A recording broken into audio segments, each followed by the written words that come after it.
Imagine having a mother who isn't just a parent, but a literal goddess of the silver screen. Our girl Yuzi was only 6 years old when her innocent world was first shaken to its core. You see, her mother isn't just any mom, she's a top-tier superstar, one of those rare actresses who is worshipped for both her breathtaking beauty and her savage acting skills. My mom's a superstar, Yuzi tells us, admiring the woman who looks like an absolute boss in every single frame. But being the child of a celebrity is a lonely road. Yuzi barely gets to see her, so she has to settle for hugging giant billboards of her mom in the middle of the street. Despite the distance, every time she sees that famous face on TV, our adorable little nugget can't help but beam with pride. I always seem to smile, she says, her heart full of innocent love for the woman the whole world adores. Curiosity finally gets the better of her, and one day, she decides to search her mom's name on the internet to see what the fans are saying. She types the name into the search bar, probably expecting to find awards and praise for her mom's talent. Instead, she falls straight down a rabbit hole of fan-made shipping, videos and spicy compilations titled, "Picking Up Girls at 16. Anyone have an HD version of this pic?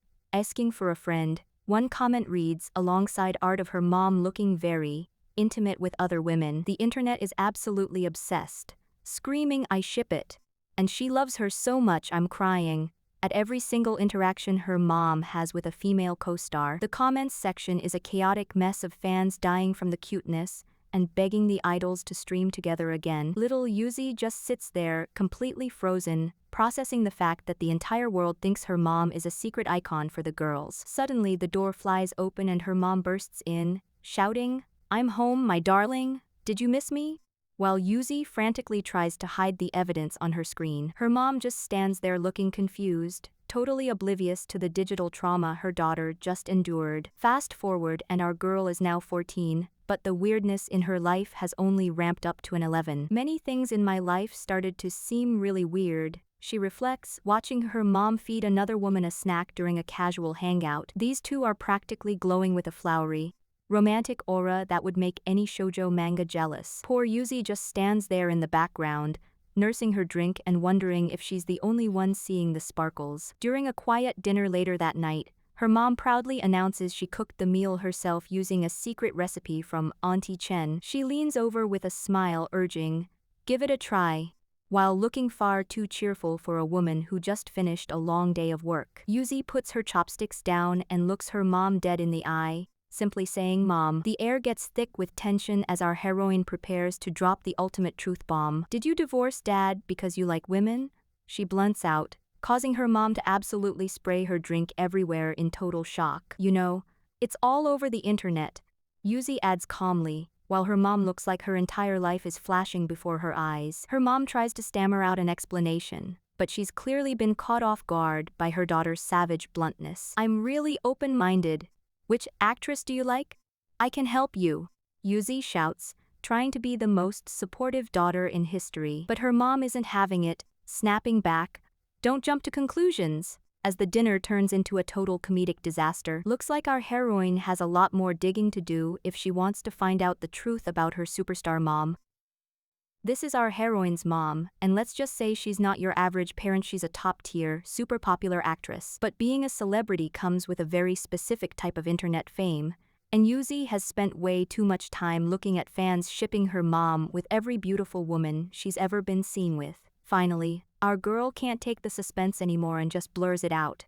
"Mom, do you like women?" Mom nearly short-circuits, her face turning pale as she frantically tries to find the right words to explain the situation. "Friendships between women are always very intimate," she insists, sweating bullets as she tries to play it cool. She starts listing off normal bestie behavior like holding hands, giving each other massive hugs, and always heading home together after a long day. She even brings up how they buy matching souvenirs and jewelry like it's just a casual hobby. She tries to remind Lil Yuzi about the matching rabbit plushies she bought for her and her cousin, claiming that this level of closeness is totally standard. "This is all pretty normal, you know," she says, giving a shaky, nervous smile. But our girl isn't buying a single word of it, hitting her mom with a stare so intense it could melt glass. The atmosphere in the room shifts as Yuzi looks down, her expression turning somber. "You looked really happy in those photos," she says quietly, her voice dripping with sincerity. Our girl remembers the reality behind the glitz and glamour. The nights her mom sat alone with a bottle of wine,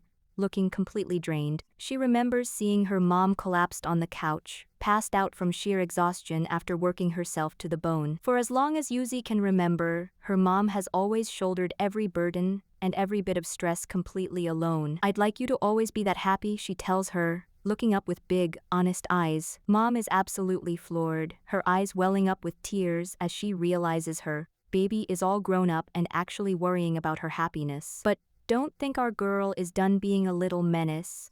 If you're having trouble deciding, Yuzi chirps, "I can pick one of them for you." She immediately points her finger and declares that she likes Auntie Ren the most because she's cute and makes her mom laugh. Mom's heart-melting moment ends instantly, replaced by a look of pure "oh no," as she realizes her daughter has been on the internet way too long. She leaves her with one final, legendary warning. Investing real feelings into your ship will only end in disaster. The day started like any other, but then things got absolutely crazy. Imagine being a humble florist and having your literal favorite actress walk through the door with her daughter. She's just there to pick up a morning order, but the poor guy is practically vibrating. While he rushes to the back to grab the bouquet, our girl Yuzi is just chilling, holding her mom's hand and looking totally unimpressed. Even when an assistant interrupts with urgent talk about contracts and director Shu, the actress stays perfectly composed. "I'm not free tonight," she says, shutting down work talk with that signature superstar grace. The florist is completely mesmerized, thinking she's the prettiest person he's ever seen in real life. But he's about to get a major reality check. 6-year-old Yuzi is standing there, hitting him with a stare down so intense it could burn a hole through his apron. He kneels down, trying to be the nice guy. "Hey kiddo, can I help you?" he asks, totally oblivious. She just stares at him in dead silence. Then, she finally lets him have it. "Don't even think about it. You don't stand a chance," she yells at the top of her lungs. The guy is beyond lost. "Huh? What chance?" he stammers, looking like his brain just short-circuited. Yuzi looks at him, realizing there's no way she can explain the chaotic world of celebrity shipping and internet comments to this random man. Instead of explaining, she just pulls a classic move and books it. The florist is left in a state of pure panic, wondering if he's officially scared her away or said something weird. Cut to later that night, and the atmosphere is absolutely electric. On stage, a pink-haired idol is finishing a set, glowing under the spotlights. "It's been a while since I've sang so happily," she tells the cheering crowd. She mentions that her best friend of a lifetime is actually in the audience tonight. The camera pans to the VIP section, where our superstar mom and Yuzi are waving light sticks and cheering like the ultimate fans. "Lil Yuzi, thanks for the flowers you just gave me," the singer shouts out to the big screen. Yuzi is the ultimate hype girl, proudly waving a custom sign showing her mom and the singer together forever. Our girl is an actress, and she's currently facing a problem that her script can't solve. She's trying to relax on the couch, but her friend is busy dropping a truth bomb that she really didn't want to hear. "The reason why your daughter has liked that famous singer for so long is because she wants her to be your wife." Her friend cackles, absolutely living for the drama. Our heroine is not amused, staring blankly while her friend dies of merciless laughter. Once the hysterics finally subside, the friend asks if she has any idea how to actually resolve this massive misunderstanding. "You could try going on dates," she suggests, but our girl is quick with a blunt, "I don't wanna." They both know the celebrity life makes that basically impossible. A long, awkward silence follows as the friend just gulps down her soda while our girl seethes. "Hey, you're supposed to be helping me here," our girl snaps, lunging at her, but the friend isn't backing down, putting on her expert glasses to deliver some harsh reality. She points out that our heroine can't really blame the public for getting the wrong idea when she always takes the male lead role in her shows. I mean, look at her track record. She's played the sharp-witted hero facing off against ex-boyfriends, the badass officer saving her bestie from domestic abuse, and even the tragic protector sacrificing herself for an undercover agent. Whether she's playing a warrior choosing a demoness over her allies, or the ultimate ride-or-die friend who helps a woman leave her cheating husband to prove sisterhood is everything. She's always the one playing the hero. "What kind of a friend are you?" our girl screams, tackling her friend onto the cushions in a fit of rage. But right at that moment, the door clicks open. Lil Yuzi has finally made it home from school, and she's brought a friend with her. Our girl slowly looks over her shoulder, realization sinking in that she's been caught in a very compromising position. "Oh," her friend whispers, pinned under her as they both freeze. Our heroine tries to play it cool, greeting her daughter and the guest while still hovering over her bestie. But the damage is done. Lil Yuzi looks like she's been struck by lightning, completely shocked by the scene, while her friend just watches in pure confusion. Little Yuzi is tagging along backstage, looking absolutely adorable at just 6 years old. The place is a total madhouse with staff running around and walkies buzzing everywhere. But in the middle of the chaos, we find our girl's mom, who just so happens to be a legendary superstar. It's a full house in the dressing room as the ladies prep for the big show, and the vibes are surprisingly cozy despite the pressure. Suddenly, a staffer pops her head in, shouting, "Get ready to go on stage." Mom quickly scoops Yuzi up and tucks her into a comfy chair. She leans in with a warm smile, telling her, "We can go home once mommy's program finishes." She explains that during the new year, you've got to be with family for a lively reunion. Yuzi glues her eyes to the monitor as the stage goes dark. Then the lights explode into a sea of vibrant color. Auntie Ren steps into the spotlight, looking like an absolute pop goddess. Our girl is completely transfixed, the reflection of the performance sparkling in her wide eyes. Ren's voice fills the arena with pure magic. And then Mom joins her for the ultimate powerhouse duet. They look like a literal dream team under those lights. From long hours of practice to finally owning the stage,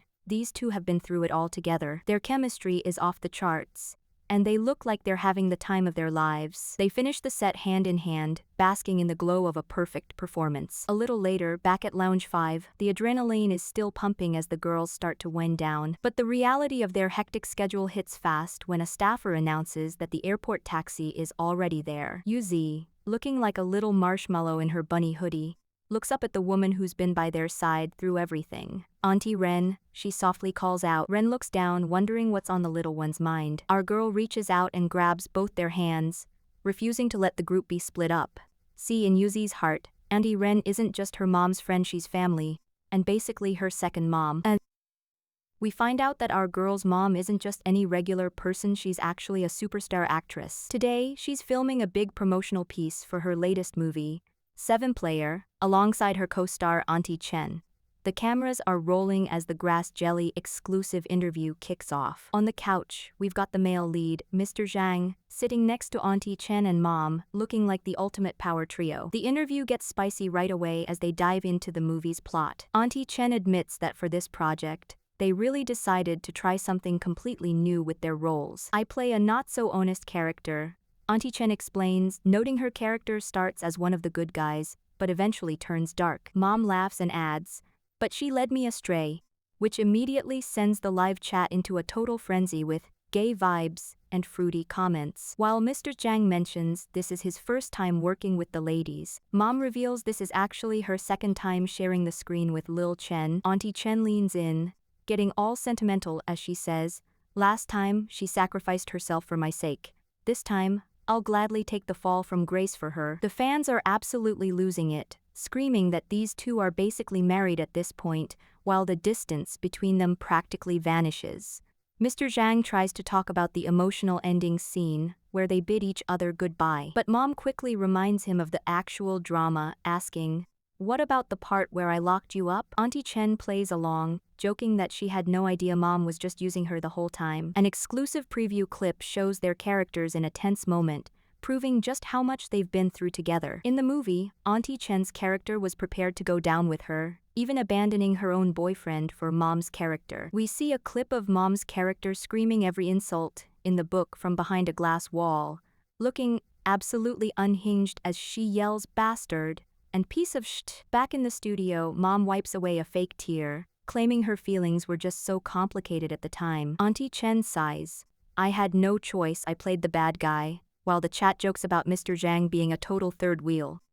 Mr. Zhang flashes a blindingly handsome smile, insisting that their personalities are actually super compatible off-camera. While they talk about being comrades in arms, our girl Yuzi starts sneaking onto the set like a little ninja. She quietly whispers "uncle" to catch Mr. Zhang's attention. "Would you like some tangerines?" she asks, offering him the sweet treats the director gave out. He looks totally caught off guard by the cuteness as she promises him they're really sweet.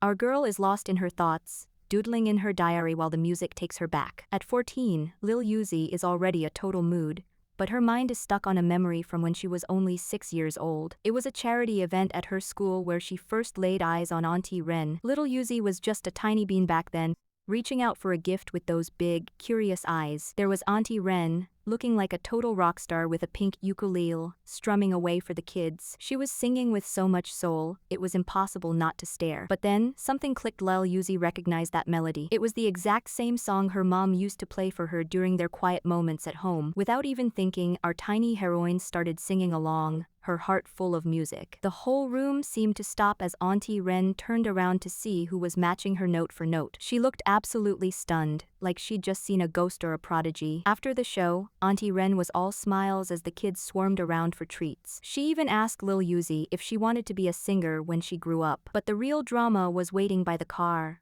where Mom was watching the whole scene unfold with a mysterious look. Lil Yuzi came running out, clutching her new pink ukulele like it was a sacred relic. She sprinted across the street, barely able to contain her excitement. "Mommy, look," she shouted, diving into her mother's arms. "Auntie Ren gave me this.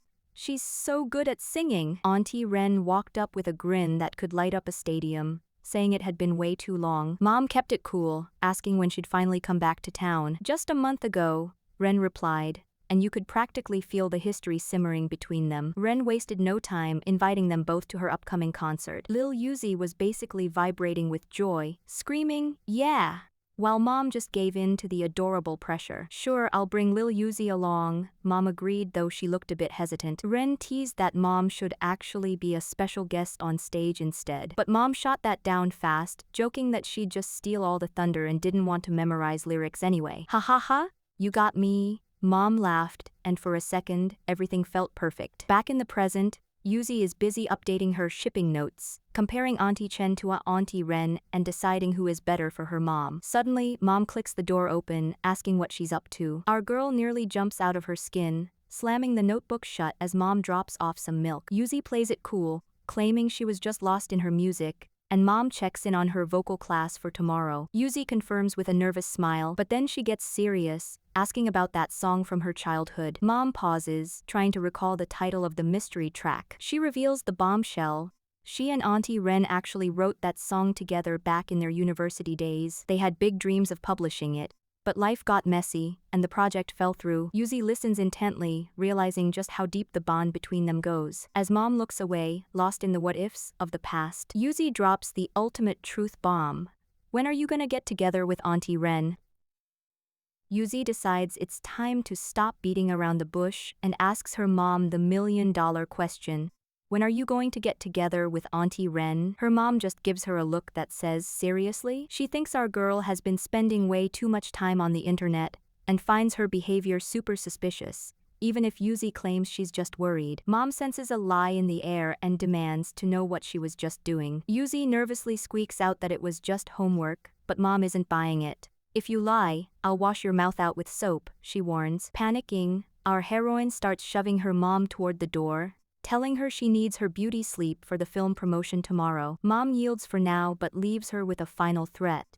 If she catches her looking up weird stuff, the internet is getting cut off for good. She tells Yuzi to drink her milk and heads out, slamming the door behind her and leaving that mysterious notebook sitting on the desk. Yuzi lets out a massive sigh of relief, leaning against the door as she finally catches her breath. But her mind is still spinning. She can't stop thinking about seeing Auntie Ren with someone else. The image is practically burned into her eyes, and she knows she has to move fast. Suddenly, her phone buzzes. She rushes to check the screen, standing in the middle of her room as she reads the notification. It's a message from her bestie Kai Kai, who just dropped a bombshell.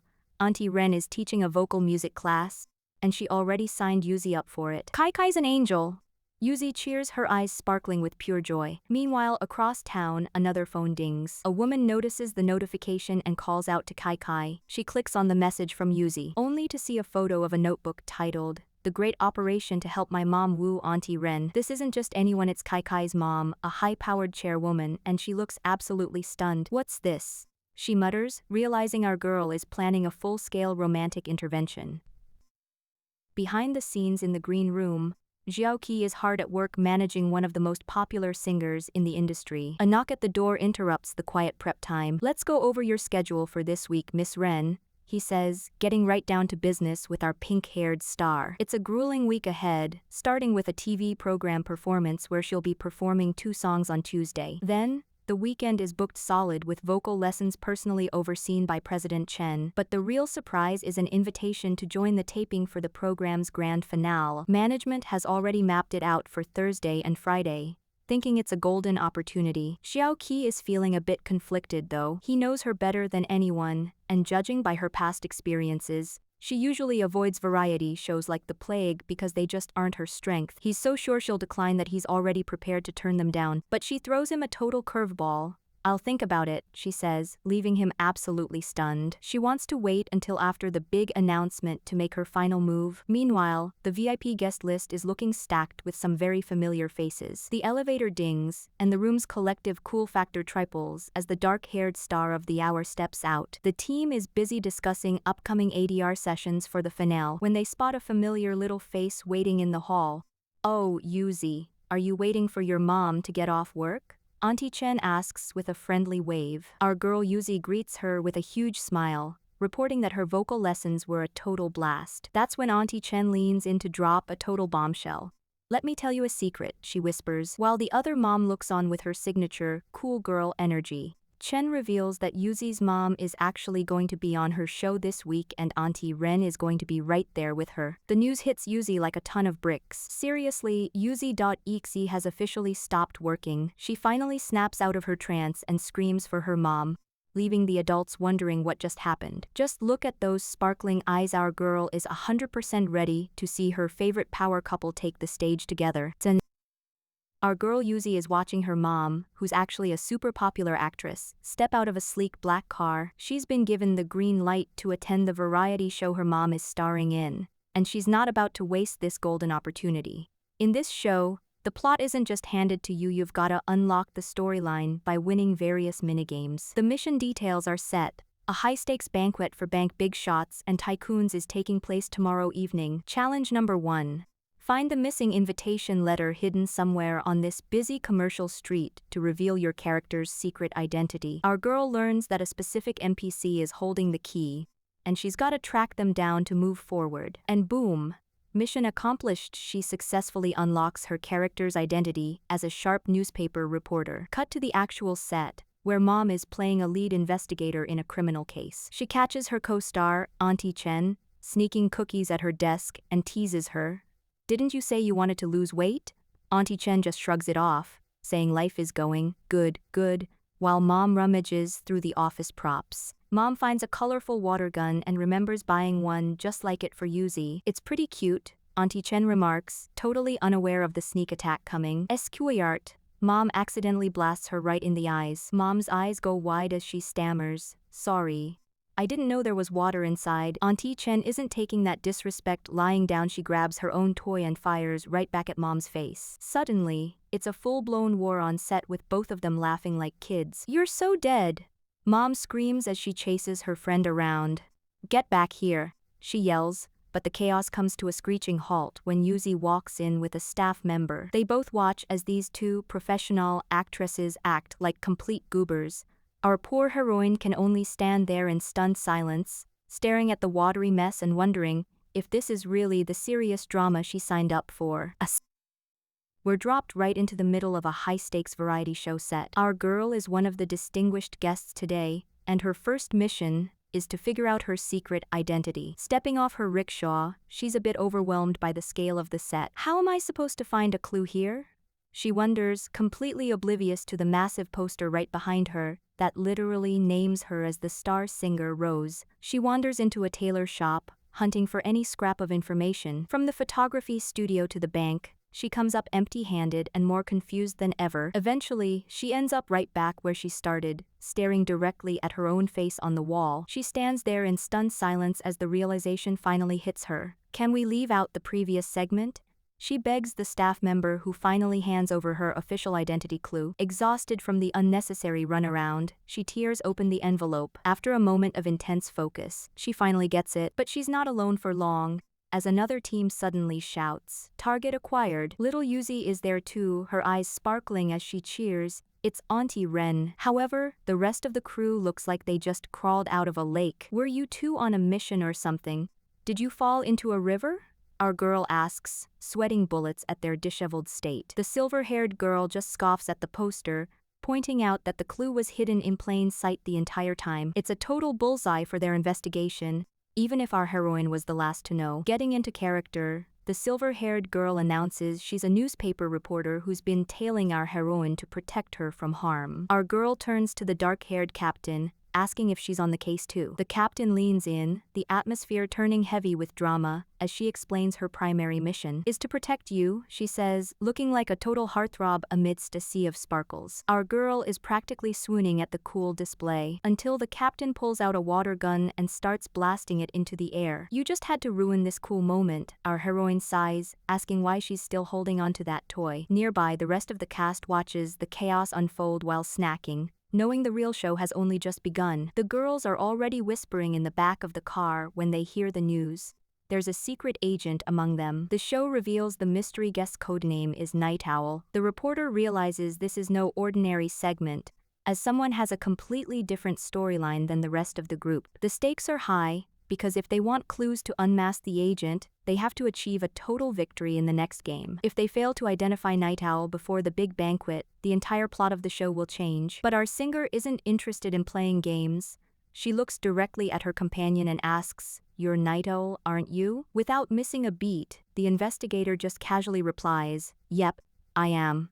The silence that follows is deafening talk about spoiling the surprise before the cameras even start rolling. Outside, the rest of the crew is arriving, including a mysterious antiques shop owner, who looks like he walked straight out of a drama. Our girl Yuzi is right there in the middle of the action, hiding behind her lens. She reveals that her mom is actually a famous actress, and they're all currently filming this chaotic variety show together. Her mom is a total professional, flashing a smile that's perfect for the kachik of the shutter. Finally, it's time for the main event, the food. The girls are obsessed with the hot pot, with the singer shouting, "This soup is so yummy." It's a full-on feast as the cast talks about their upcoming summer tours. Yuzi's mom is being surprisingly sweet, even reaching over to feed the singer a choice morsel. Of course, the reporter wants in on the action too.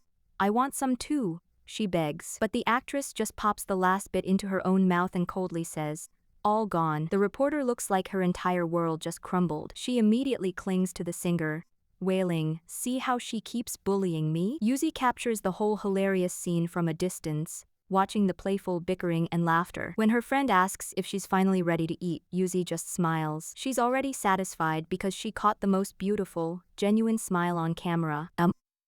Lil Yuzi is checking in on the home front via video call, wondering if the filming is finally wrapping up. Ren Wei sighs, explaining that they're currently stuck in a heated round of Guess the Song. Yuzi thinks her mom should have this in the bag since they blast these tunes at home every single day, but our heroine looks a little less than confident about that. She trails off awkwardly. On the set, the energy is high as someone screams, "Jai, we won!" But a quick look at the scoreboard reveals a total disaster for our girls' team. They aren't just losing, they're getting absolutely demolished. Ren Wei covers her face in pure second-hand embarrassment, admitting that while she knows the melodies, she can't remember a single singer's name to save her life. 0 points. Her teammate isn't taking the loss quietly, pointing an accusing finger and shouting, "This isn't fair," and honestly, she's right. The opposing team is stacked with a literal, walking music library who has 9 points and a professional singer with 5 points. How is a normal person supposed to compete with that? Seeing the struggle, the production crew decides to throw them a bone. They'll play one random song, and if anyone on her team gets it right, they get a much-needed clue. As the intro music begins to swell, Ren Wei's eyes suddenly lock in. Across the sofa, the experts are completely stumped. Even the pro singer is confused, muttering that she's never heard this track in her life. That's when our girl slowly raises her hand. Her teammate lets out a visible gasp of shock. Wait, don't."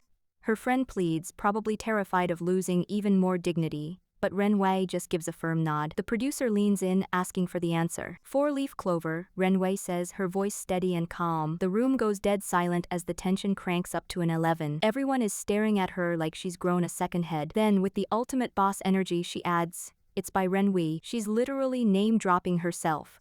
She looks into the camera with total poise, and the verdict comes back, correct. Her team explodes in celebration, finally putting a single point on the board. Her friend is suspicious, asking if she was throwing the game on purpose earlier. Ren Wei just gives a sweet smile, explaining that her daughter listens to this specific song constantly, She flashes a cheeky peace sign, looking like the queen of the set. But the real comedy is happening on the other side of the couch. The professional singer's teammate is losing his mind, shaking her and yelling, "It's your song. How can you not know it?" The poor girl looks completely soul-searched, admitting she doesn't remember ever recording anything in that style. Talk about a career crisis. Meanwhile, Lil Uzi has finally made it onto the set, sneaking through the doors to see the chaos for herself. She stands there, looking adorable in her cap, taking in the sight of her mom finally winning a round. Renwei is still basking in the glory of her 1 point, but Uzi spots the actual score on a nearby clipboard. 17-2? Our girl looks absolutely baffled, wondering how her mom could be failing this badly at her own discography. 6-year-old Yuzi is absolutely glued to the TV, mesmerized by a tutorial on how to make origami. She immediately turns to her mom, her eyes sparkling with that "we have to do this right now" energy. Now, you have to remember, her mom is a literal superstar, but even icons have to deal with the demands of a determined toddler. The TV host enthusiastically announces they'll be making paper rings, and Yuzi is basically vibrating out of her skin as she pounces on her mom to get started. Out come the floral papers and scissors, and the two of them get to work. Yuzi is surprisingly focused for her age, while mom looks like she's performing surgery. Mom even reaches over to help our girl with the tricky parts. But pretty soon the tables turn. "I don't think I'm folding this right," Mom mutters, starting to sweat under the pressure of a simple paper craft. When they finally finish, Yuzi lets out a triumphant cheer. But looking at the results, Yuzi's ring is actually pretty decent, while Mom's is, well, let's just say it's uniquely crumpled. Cut to later and Mom is trying to relax with a magazine when Yuzi comes charging in, clutching a pillow featuring her favorite pink-haired idol. Our girl is a total fangirl, even rocking a matching keychain on her backpack. She looks up with pure adoration because her superstar mom is actually hanging out with the very idol she worships. Yuzi suddenly bolts out of the room, leaving the two stars staring at each other in total confusion. A moment later, she's sprinting back at full speed, holding something precious in her tiny hands. It's the paper ring. She holds it out to the pink-haired idol, her face flushed with pride, while Mom watches from the sidelines, completely stunned. The betrayal is real as Mom realizes the truth.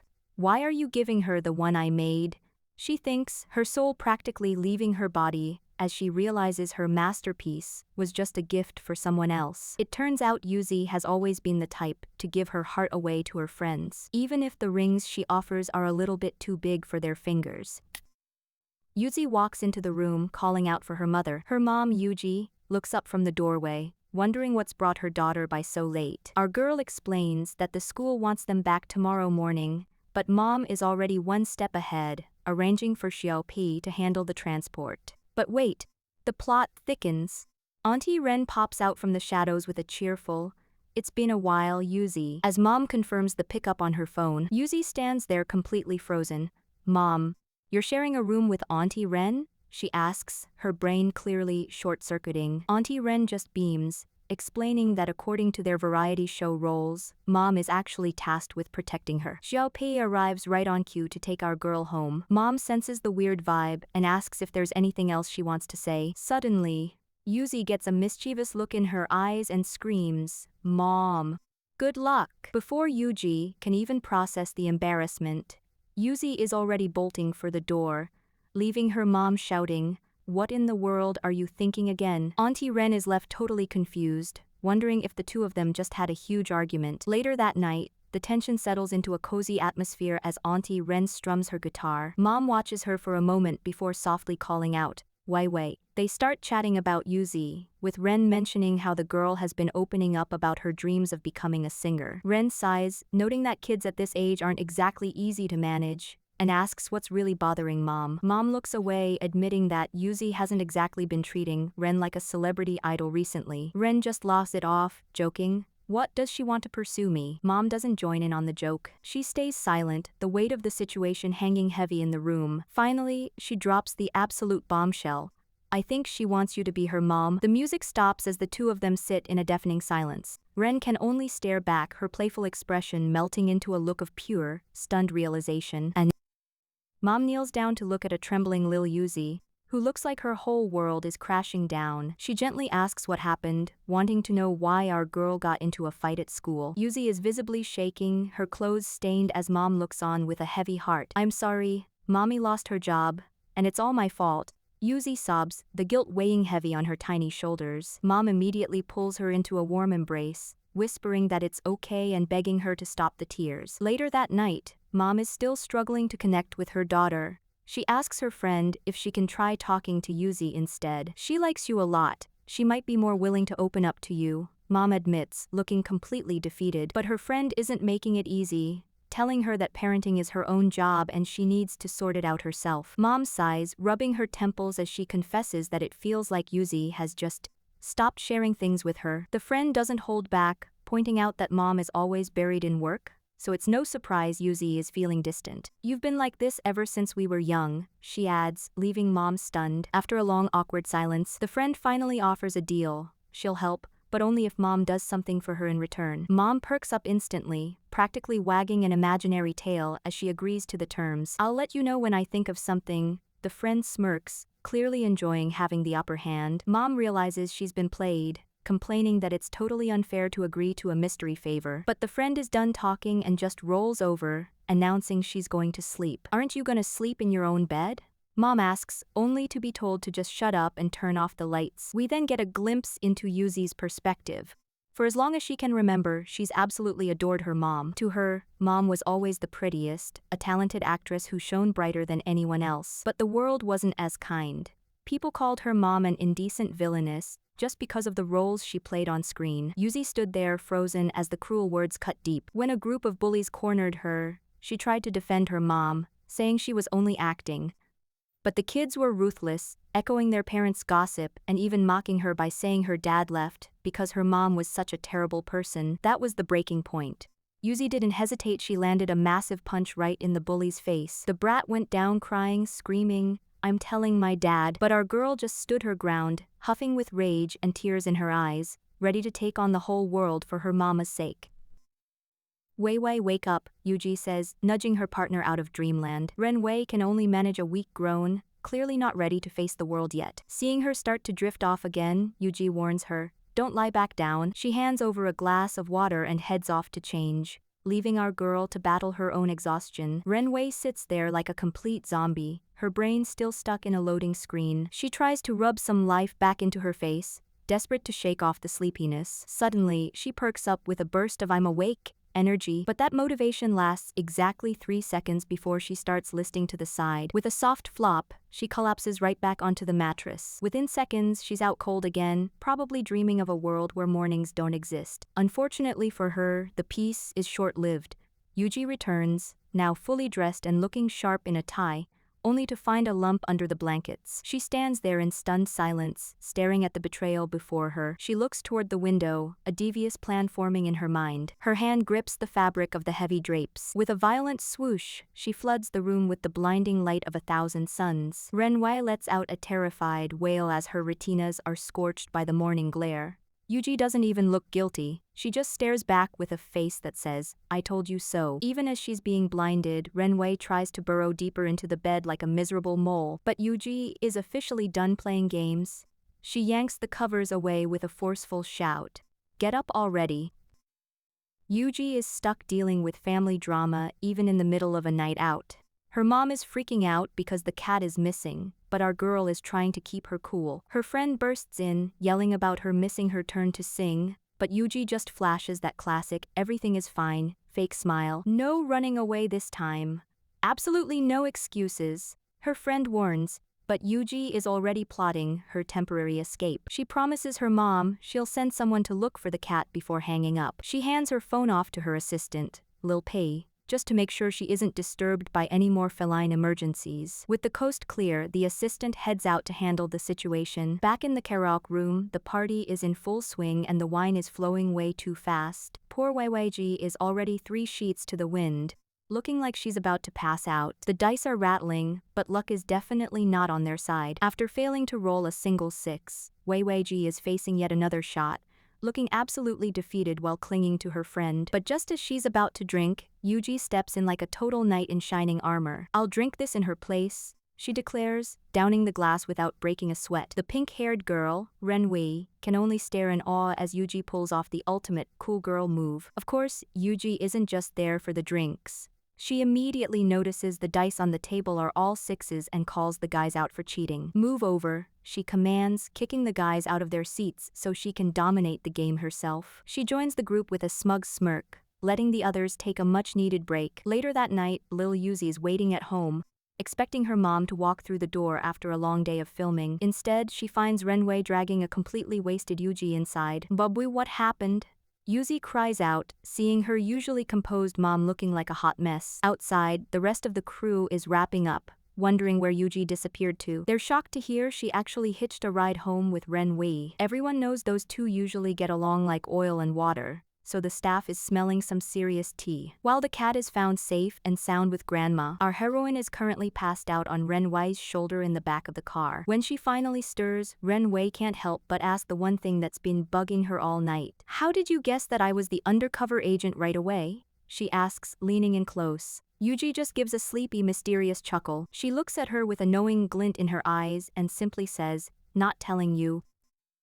Yuzi walks into the room, bringing a warm drink to Auntie Ren, who's currently watching over a passed-out Yuji. "My mom hardly ever gets this drunk," our girl notes, her eyes wide with concern as she asks if something happened. Renwei just takes a sip and sighs, calling her friend a total show-off who loves pushing her limits, despite being a complete lightweight. She looks at the sleeping woman and muses.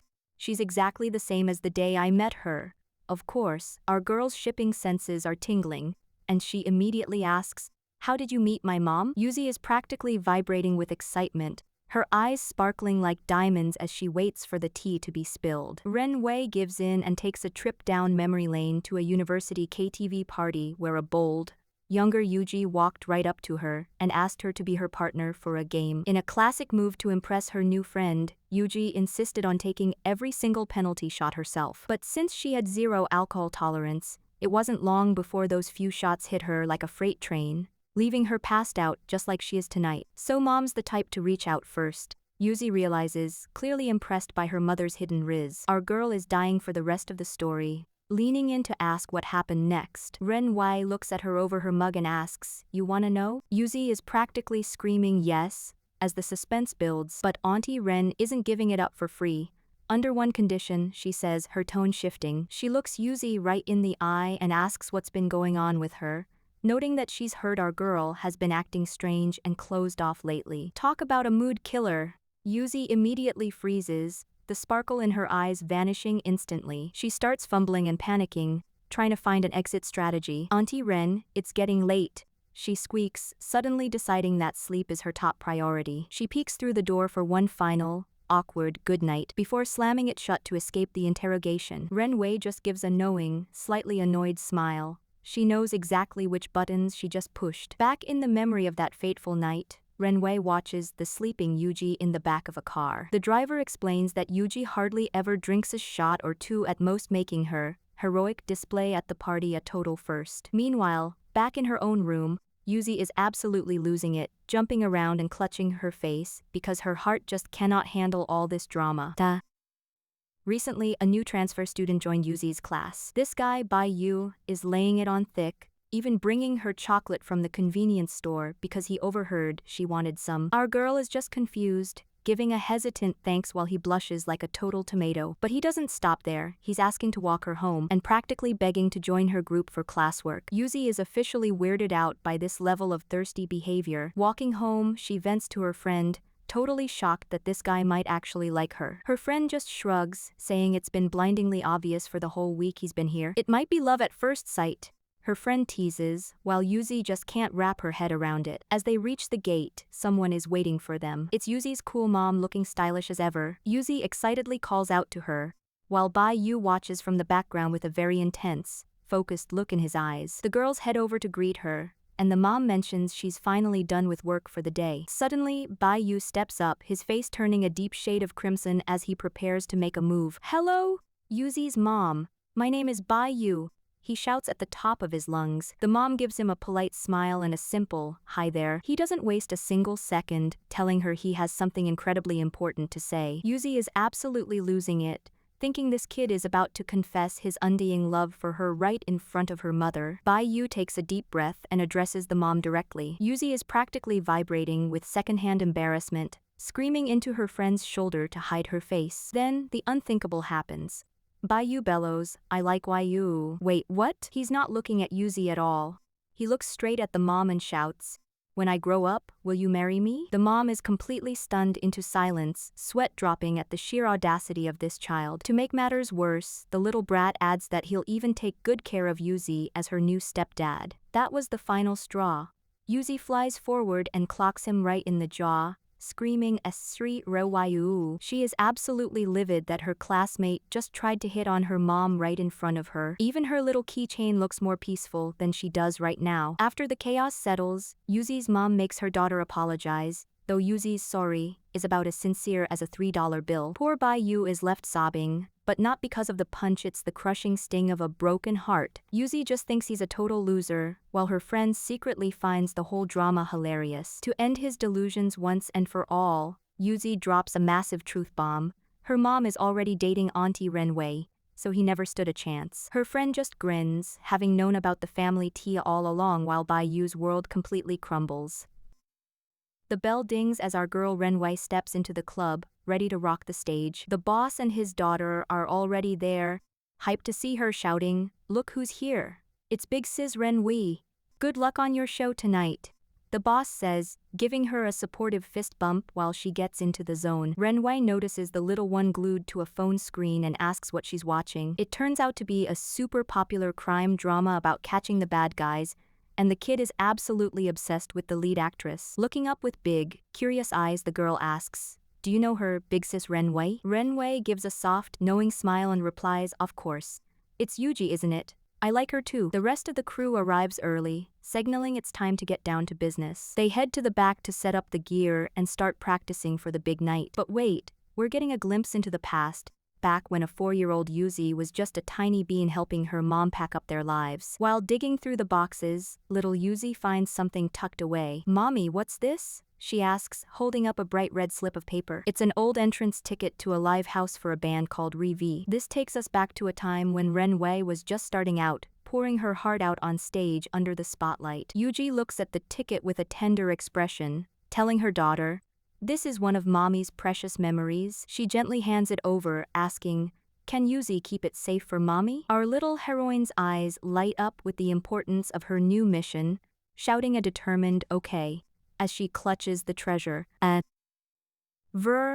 The phone on the nightstand is practically vibrating off the table. Our heroine finally stirs, groaning a tired "ugh" as she reaches out a hand with those sharp black nails. She's got a massive headache, and the bright light of the screen isn't helping one bit. It's a total graveyard of notifications. Her agent Yu is blowing up her phone, threatening to call the police because she's been ghosting them for 13 hours, while her friend Lil Chen is just bragging about being blackout drunk. Overwhelmed by the digital chaos, she does the most relatable thing possible and hides back under the covers to escape reality. But the peace doesn't last long when she hears the faint sound of music drifting through the house. Yuzi's playing piano, she realizes, before sitting up and remembering the kid was supposed to have a vocal lesson today. She drags her exhausted self out of bed and finds Yuzi at the piano, but there's a pink-haired guest doing the playing. Yuzi's eyes go wide when she spots her mom in the doorway. "Mom, you're finally awake," she exclaims, looking relieved. The sweet girl offers to whip up some breakfast, while Mom leans against the frame, trying to act like she didn't just sleep half the day away. "Do I need to pay extra for the home lesson?" she asks with a playful smirk. Auntie Ren isn't taking the bait, coolly suggesting, "How about you offset it with the food and accommodation fee?" Our girl just blinks, caught off guard by the sharp wit, before giving a little satisfied huff. Ren just smiles back, clearly enjoying their little back and forth. As Ren gets back to business, she notices an orange slip of paper tucked into a binder on top of the piano. It's an old entrance ticket for a place called F-Box Live House. Yuzi wanders over, noticing Ren's sudden interest in the scrap of paper. "Auntie Ren, do you know what performance that is?" the girl asks curiously. Ren looks like she's just touched a live wire. "Why do you have this?" she asks, her voice full of disbelief. Yuzi explains that her mom asked her to keep it safe, but the shop doesn't even exist online anymore. Even though it doesn't say whose performance it is, Yuzi adds with a bright grin, "It feels like this is one of Mom's important treasures." Ren looks absolutely floored, staring at the girl as if she's just uncovered a ghost from the past. "Auntie Ren, you don't know either?" Yuzi asks, and Ren can only manage a distracted, yeah. Meanwhile, back in the kitchen, Mom is casually munching on a sandwich, acting totally unbothered by the mystery. I'm also not too sure, she says through a mouthful of food, since your mom has too many little secrets. Back at the piano, Ren decides to push the mystery aside for now. Shall we start the lesson? She asks. Yuzi is all smiles as they start their warm-ups, but that orange ticket stays there, a silent reminder of a history that's clearly more complicated than it looks. The chat is absolutely exploding because the stream is finally live. Our beautiful Yuji greets her 60,000 viewers, announcing that today's menu is a delicious seafood hot pot. She starts reminiscing about the past year and her successful performance as a villainous antagonist, but she's quickly interrupted. She tries to brag about cooking a meal for her daughter, Yuzi, but a sassy voice from the sidelines asks, "Is that something to show off?" Suddenly the doorbell rings and Xiao Pei arrives with the goods. Yuji tells the fans she's going to get the door, leaving us with a view of the empty kitchen while the chat tries to figure out who's actually holding the camera. The fans are convinced it must be Lil Yuzi behind the lens. Xiao Pei walks in loaded with bags, and Yuji immediately calls her out, saying, "You're spoiling Yuzi." Xiao Pei offers to take over camera duties so Yuji can get to work, and Yuji tries to recruit her partner to help in the kitchen, but Ren Wei is not having it.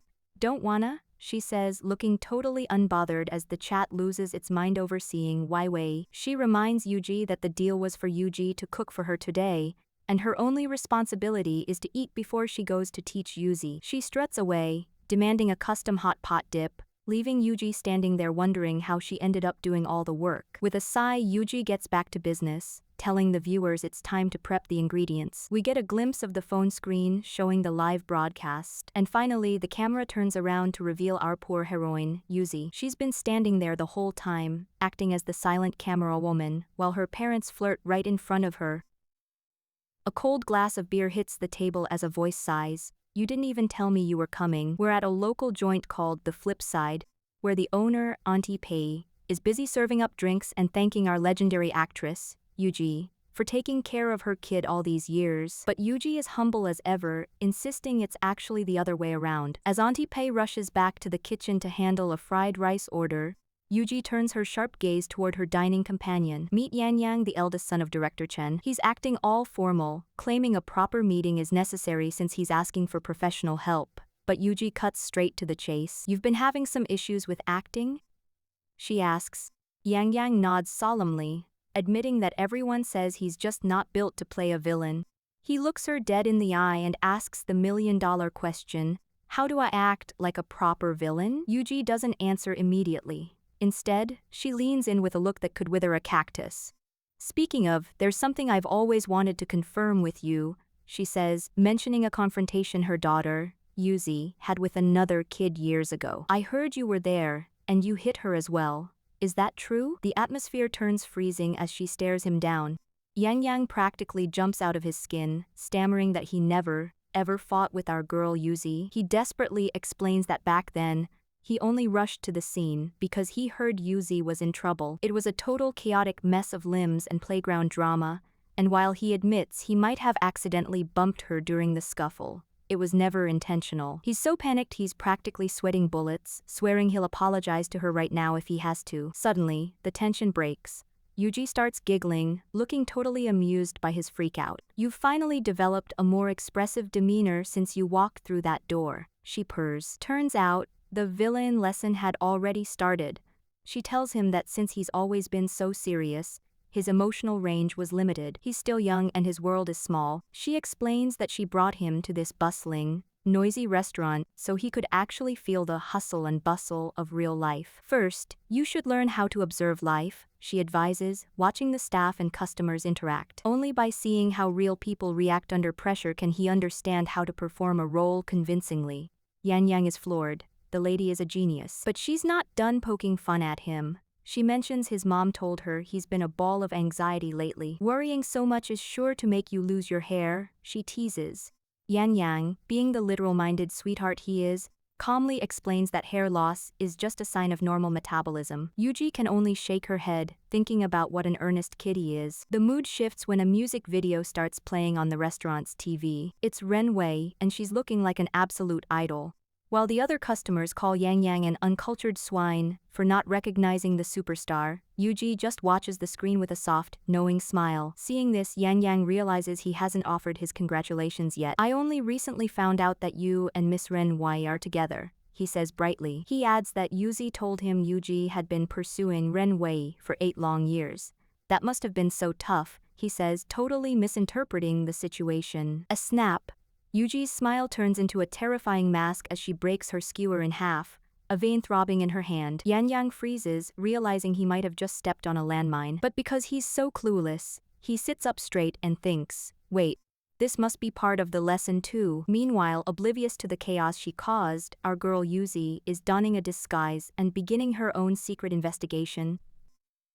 Yuji wraps up her business, thanking the young man for his guidance and for looking after our girl Yuzi at school. As the boy heads out, he mentions that Yuzi is his sister's best friend, leaving Yuji alone with her thoughts. She looks out into the night, clearly planning her next move. A flashback hits her. The boy had mentioned a persistent pursuer who's been after her for 8 long years. Since she's within walking distance, she decides to track down the rest of the gang. She arrives at the building just in time. She spots Ren Wei and little Yuzi being cornered by some guy with a bandana who just won't take a hint. This boss Han is desperately trying to convince Ren Wei to work with him, even offering to buy her dinner. But Yuji isn't having any of it, waving and announcing she's there to fetch them back. Yuzi is stunned to see her mom knows this guy, but the tension in the air is thick. Yuji wastes no time getting petty, asking if his new band is even active, but he fires back, mocking her for picking up her own kid after her divorce. He continues to dig, calling her a fallen superstar who has to do her own chores now. Yuzi is absolutely fuming at the disrespect shown to her mom, but our girl Yuji keeps her cool, bragging that she's only here because she wanted to take her brand new car out for a spin. She invites Yuzi and Ren Wei for a late-night drive, completely ignoring the creep. When she asks if they were talking business, Ren Wei tries to make a lame excuse to keep the peace. Yuji isn't listening. She grabs Ren Wei's hand firmly. "I heard there's a road show by the Riverside tonight,"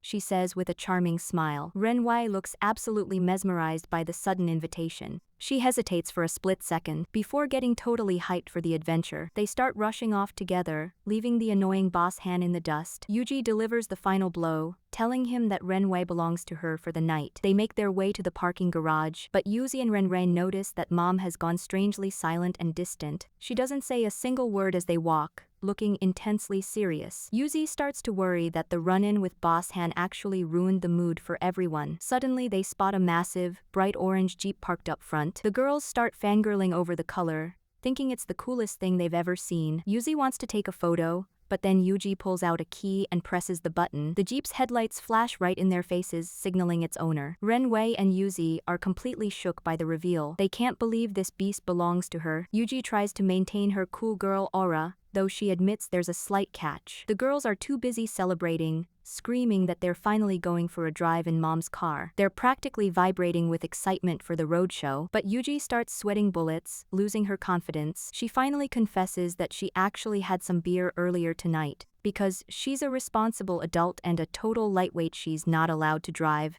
and they have to wait for a designated driver to arrive. The cool mom facade officially hits the floor as the girls start teasing her for her legendary lack of alcohol tolerance. Our girl and the crew head into the elevator, and Yuzi is clutching that massive pink bunny like her life depends on it. They pack into the lift, heading up for what's bound to be a high-stakes meeting. The elevator dings as they reach the 23rd floor, and you can practically feel the nervous energy in the air. As the doors slide open, they step into the bustling atmosphere of a TV station, where a stylish woman in black is already pacing around on a phone call. Yuzi stops dead in her tracks, her eyes wide as she spots the stranger. Without even pausing her conversation, the woman gravitates toward them, her hand reaching out for the plushie. "So fluffy," she murmurs, giving the rabbit a squeeze while she continues her business call like a total boss. She gives Yuzi a warm, knowing smile that completely disarms our heroine. Yuzi is frozen, totally starstruck and unsure how to react to this sudden attention. But then, the woman takes it a step further, reaching out to rest her hand right on Yuzi's head. She gives our girl a playful, affectionate rub, looking like the ultimate cool older sister while never once hanging up her phone. With one last pat on the bunny, the woman struts off, leaving a trail of charisma behind her. Yuzi can only stare at her retreating back, her heart probably doing backflips in her chest. She stands there with the guys, looking like she just had a brush with royalty. Looking down at her plushie, she seems to be processing the encounter. The bunny looks as clueless as ever, but Yuzi pulls it close, hiding her blushing face in its soft fur. In her head, she imagines the woman as a friendly, golden retriever energy puppy, just showering her with all the head pats she didn't know she needed. And the night market is glowing with these adorable balloon animals, but for Renwei, the mood is anything but light as she watches her former flame and her daughter from a distance. In the end, we still ended up by the riverside, she thinks, the weight of the past clearly heavy on her shoulders. Her assistant breaks the silence, dropping the news that a massive project is confirmed, and they'll be flying to Beijing tomorrow morning. They're going to be busy as bees for the next 6 months, but our girl isn't even listening. Sensing the heavy atmosphere, the assistant asks if she has something on her mind. Renwei just sighs and tells her to go ahead and book the tickets. But her face tells a completely different story. She can't stop thinking about Yuji's stinging words that she's so obsessed with work all day.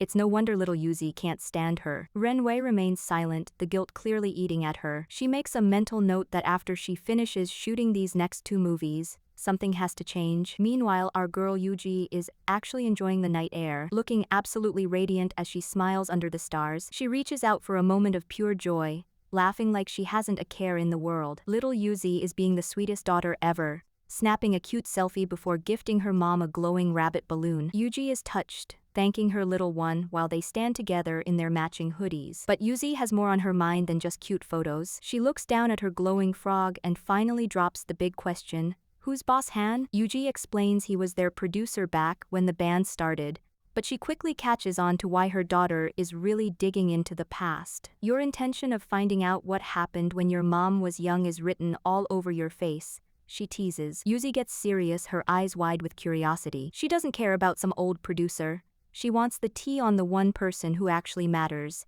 I'd rather know whether Auntie Ren likes mom or not, she confesses. Yuji doesn't even hesitate. With a soft look in her eyes, she admits the truth. I do like her. As the waves splash against the pier, Yuzi looks up, stunned by the blunt honesty. Yuji turns back to the water, the wind catching her hair. Can you keep this a secret from me? She asks. That smile? Yeah, that's the look of someone who's finally admitting her feelings to the one person she trusts most. Our girl Yuji is juggling a lot, currently finishing up a call at the film academy about a meeting tomorrow. Meanwhile, the local bar is packed, because a band has booked the entire place for the night. Yuji promises to be on time, hanging up just as she enters the venue. She's there to help out her friend Jiaji, but she's immediately warned about a blonde guy in the corner. Apparently, that's Han Jing, an old schoolmate with a personality that can only be described as total trash. He's currently wallowing in self-pity after getting rejected, much to the delight of his friends. He's not discouraged for long though, demanding drinks while his buddies remind him that geniuses aren't easy to score. They're talking about Renwei, the band's lead vocalist whom Hanjing claims he scouted and made famous. He's obsessed with the idea of tying her down through a relationship just as her fame is peaking, and our girl Yuji is stuck listening to this creep while she mixes drinks. When the guys try to set him up with Yuji instead, she doesn't miss a beat. Oh my, how could I?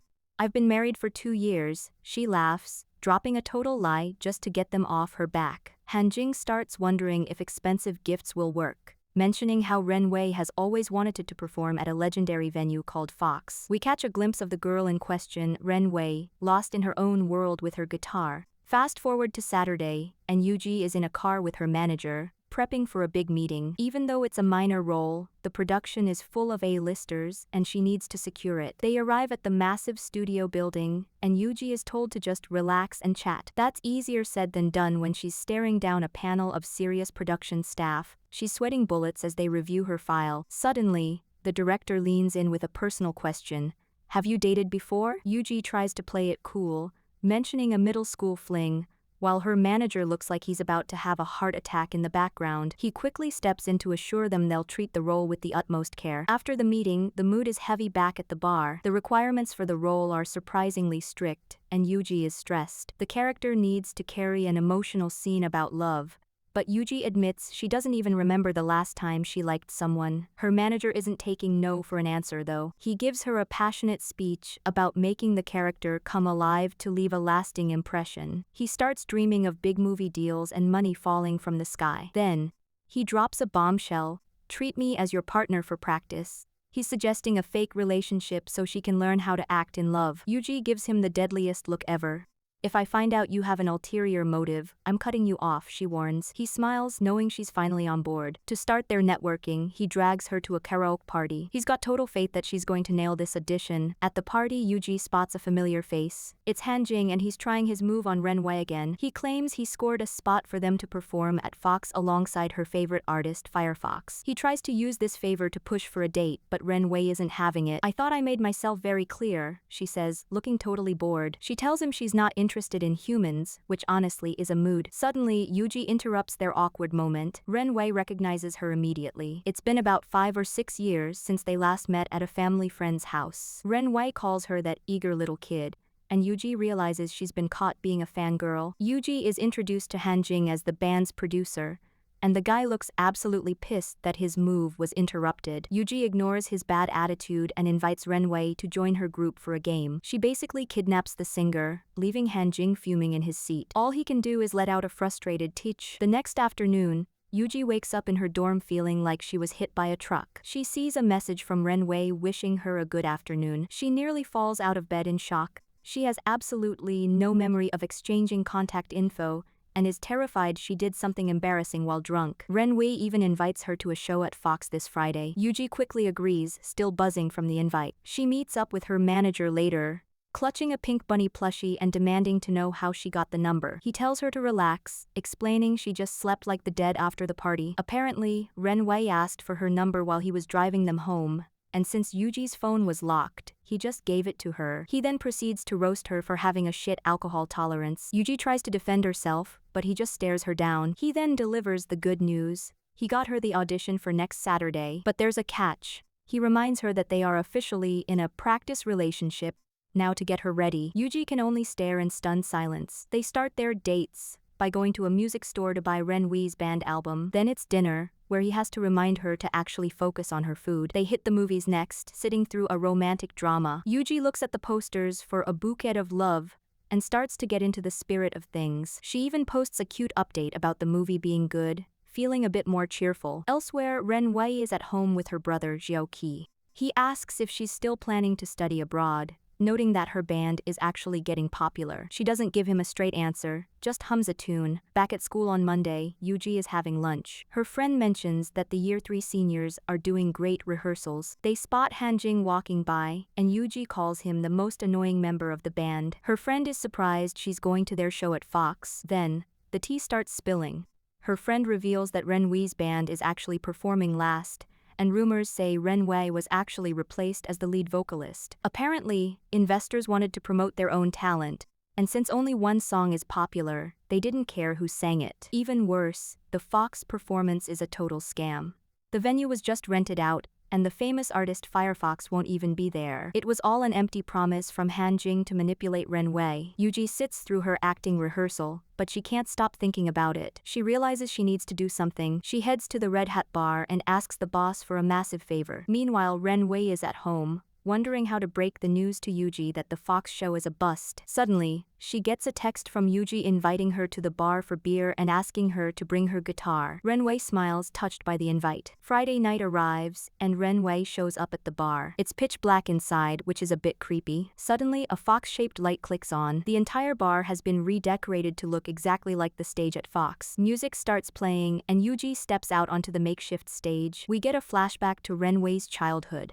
Her parents were supportive, providing her with everything she needed to learn music. But she was so engrossed in her own world that she became isolated. By the time she looked up, everyone else was playing together while she was alone. She used to hide in the music classroom just to play. Joining Hanjing's band made her feel like she finally had companions. Meeting people she could call friends was the best part. Being replaced and lied to about the Fox performance only caused her mild disappointment, because she thought she was used to being alone. But seeing Yuji standing there, having redecorated the entire bar just for her, breaks her heart in the best way. Yuji is even dressed up as Firefox. Renwei realizes Yuji must have overheard the conversation at the karaoke bar, and did all this to make her dream come true. Yuji starts singing, but she's so nervous she forgets the lyrics. Her manager watches from the side, thinking, yup, she messed up. The bar boss wonders if they should stop the music. But then, Renwei steps up. She grabs the mic and starts singing along, her voice perfectly complementing Yuji's. They perform together in their own private version of Fox. Yuji's manager controls the lights, the bar boss handles the sound,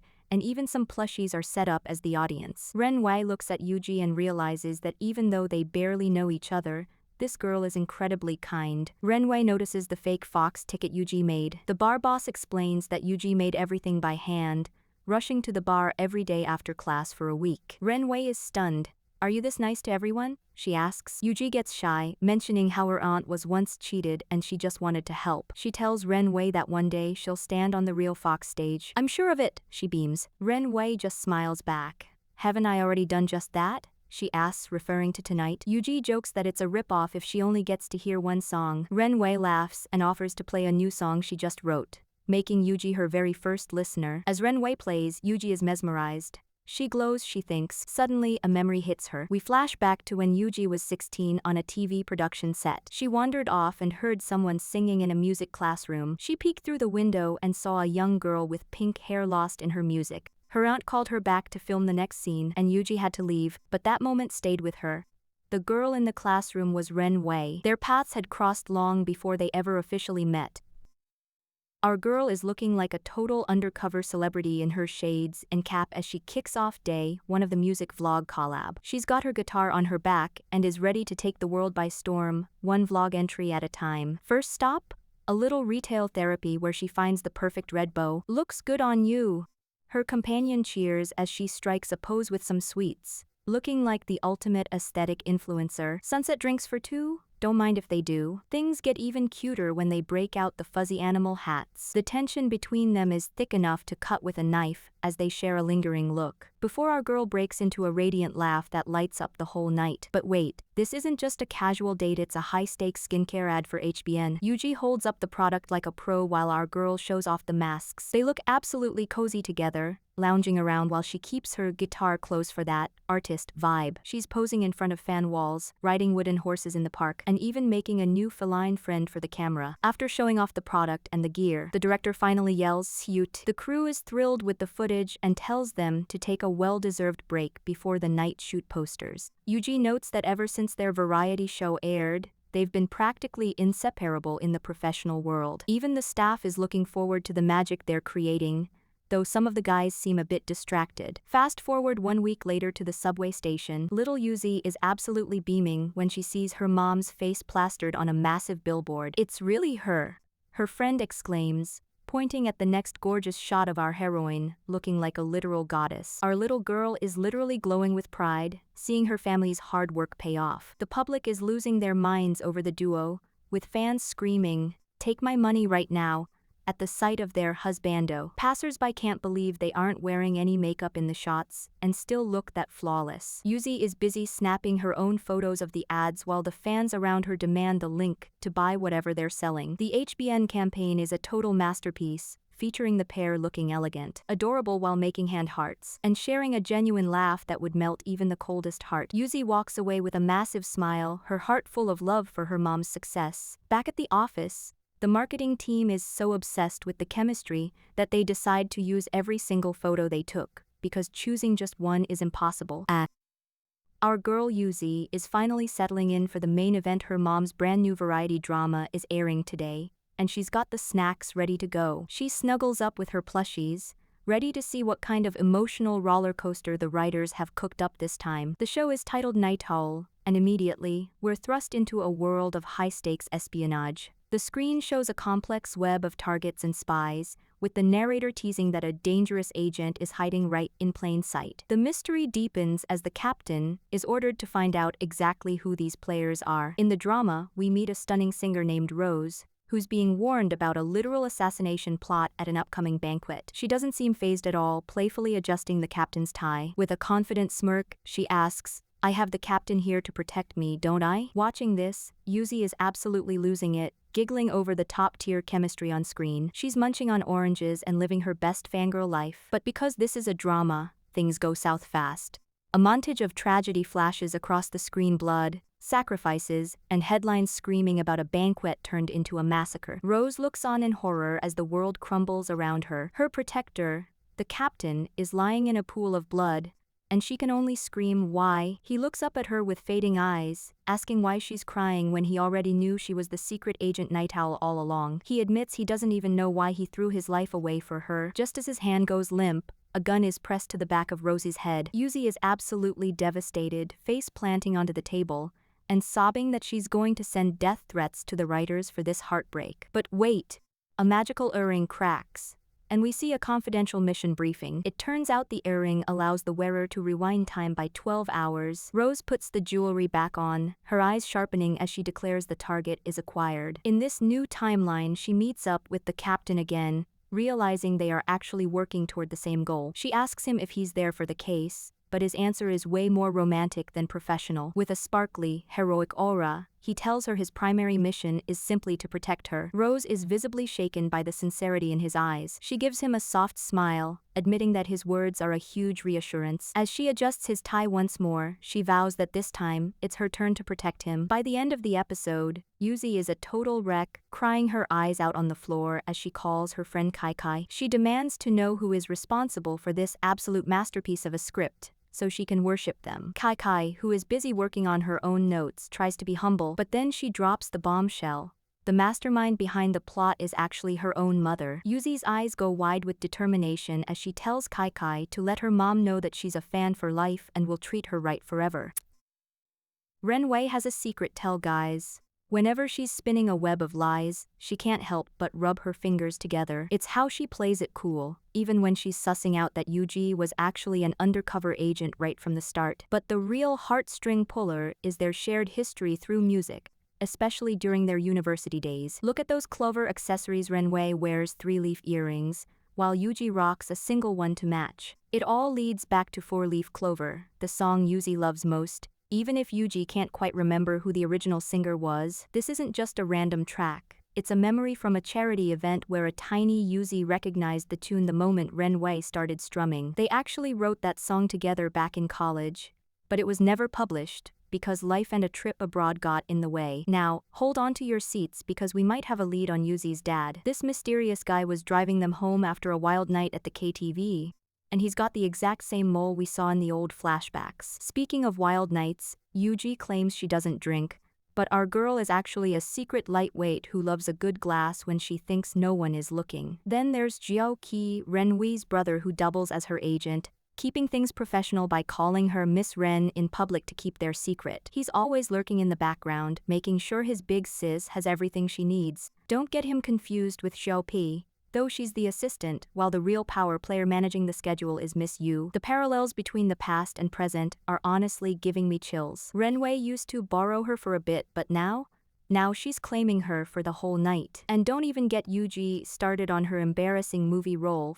When she was 16, she'll literally kill anyone who brings up that scene compilation. We're also keeping an eye on director Chen, whose specific look is sparking some serious theories among the fans. One thing that never changes, though, Renwei's absolute obsession with seafood hot pot. The author loves hiding little Easter eggs, even referencing her other series right in the middle of the drama. Even the livestream comments are packed with inside jokes for the hardcore fans who know every reference. It's all part of the massive world building for these legendary characters. After a long week of filming, Renwei takes a drunk Yuji home and decides to just stay the night. Saturday is for family bonding, with Renwei giving our girl Yuzi one-on-one vocal lessons at the piano. Then it's more seafood hot pot for the whole squad, because they're basically a family at this point. Renwei even ends up crashing at Yuji's place yet again because she's got more lessons to teach the next day. By Sunday morning, Renwei is casually wearing one of Yuji's shirts while Yuzi brags about their matching family outfits. Just look at these two, the chemistry is off the charts whether they're in the studio or just vibing to the music. They've come such a long way from their star-crossed university days. Whether they're sharing a hug or posing with their instruments, they are the ultimate power couple.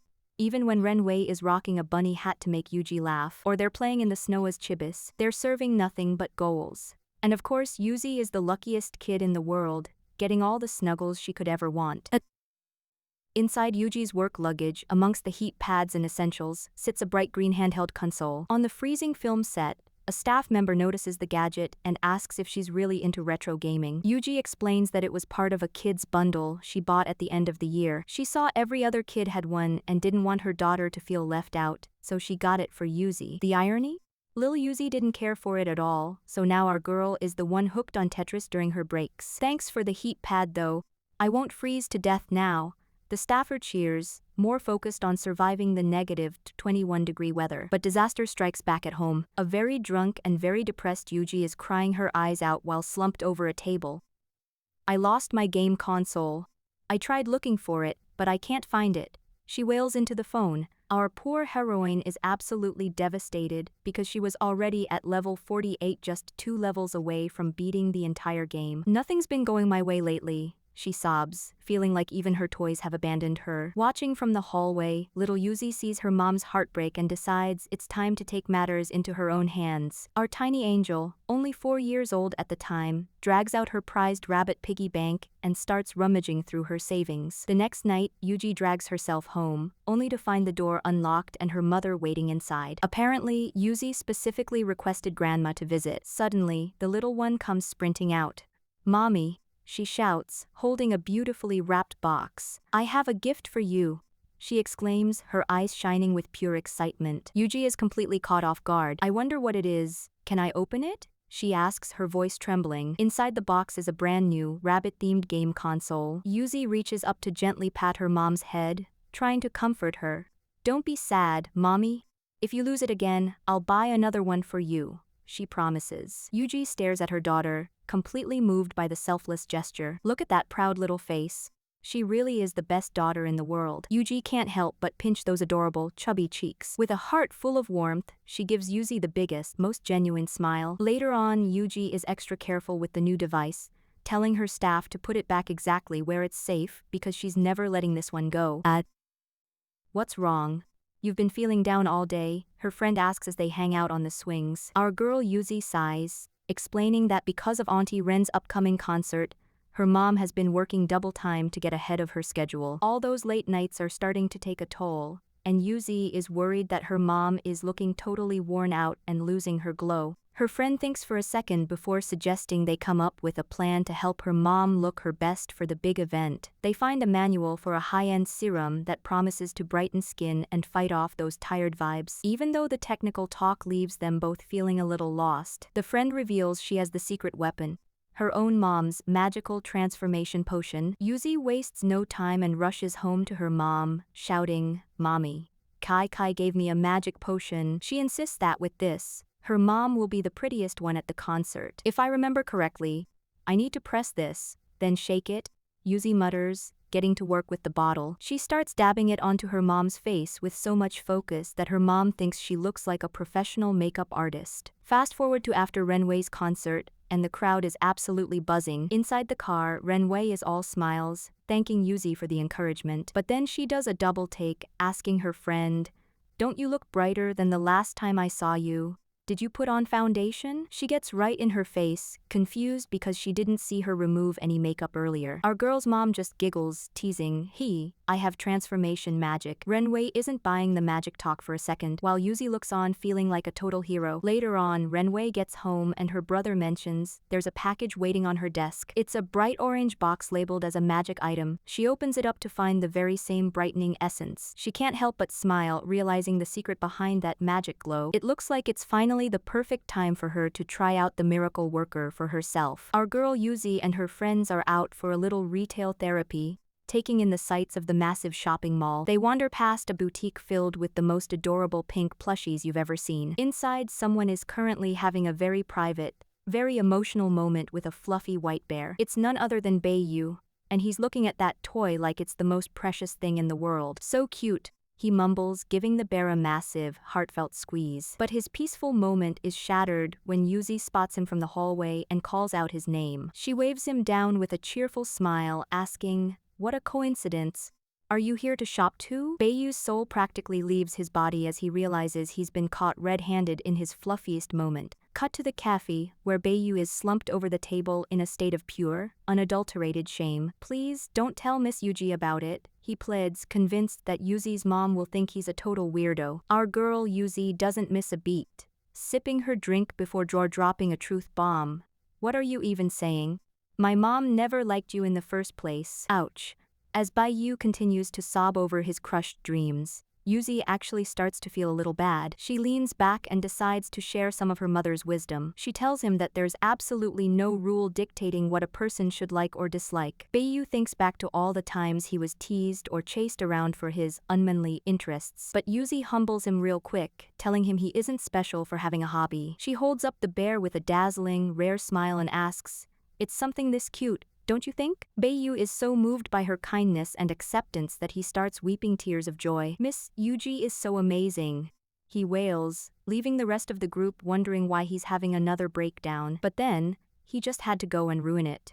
"I still want to marry Miss Yuji after all," he declares through his tears. Yuzi's wholesome mood evaporates instantly as she launches the plushie right at his face. She leans in with a terrifying, dark aura, whispering her final warning.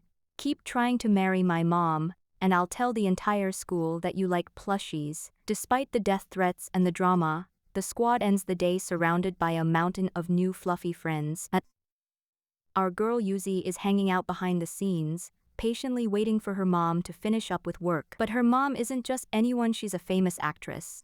And today she's rocking a rare historical look that has everyone staring. "All right," she says with a confident smirk, ready to get to work. The cameras start rolling, and suddenly we're transported to a grand palace where she's standing alone against a small army. Talk about a power move, she's surrounded, but she doesn't look even a little bit worried. With a literal flash of her blade, she starts carving through the guards like they're made of paper. They try to overwhelm her with numbers, but she just kicks off the ground and takes to the skies. In one fluid mid-air motion she strikes. It's a total bloodbath as she systematically dismantles every single guard in her path. With a satisfying click she sheathes her sword, leaving a trail of bodies behind her as she stands victoriously in front of the palace doors. Our girl's mom is looking like a total boss. She kicks the doors open with a loud clack, revealing a lush, red-draped chamber where a mysterious woman is waiting. Mom steps inside, her gaze icy. The woman, lounging with a long scroll and looking every bit the elegant villainess, doesn't even look scared. "There were lots of people outside," she notes. "Did you fell all of them?" Impressive, the woman approaches, but instead of fighting, she gets uncomfortably close. "Your skin is incredibly dry," she whispers. "Wouldn't it be a waste to ruin such a pretty face?" Our heroine isn't here for the skincare tips though. "Quit your nonsense," she snaps. "I'm here for the treasure." Mom looks ready to end this, reaching for her sword, but the pink-haired woman is faster, blocking the draw with a single hand. She leans in until they're practically nose to nose. "I happen to be the treasure that you seek," she purrs.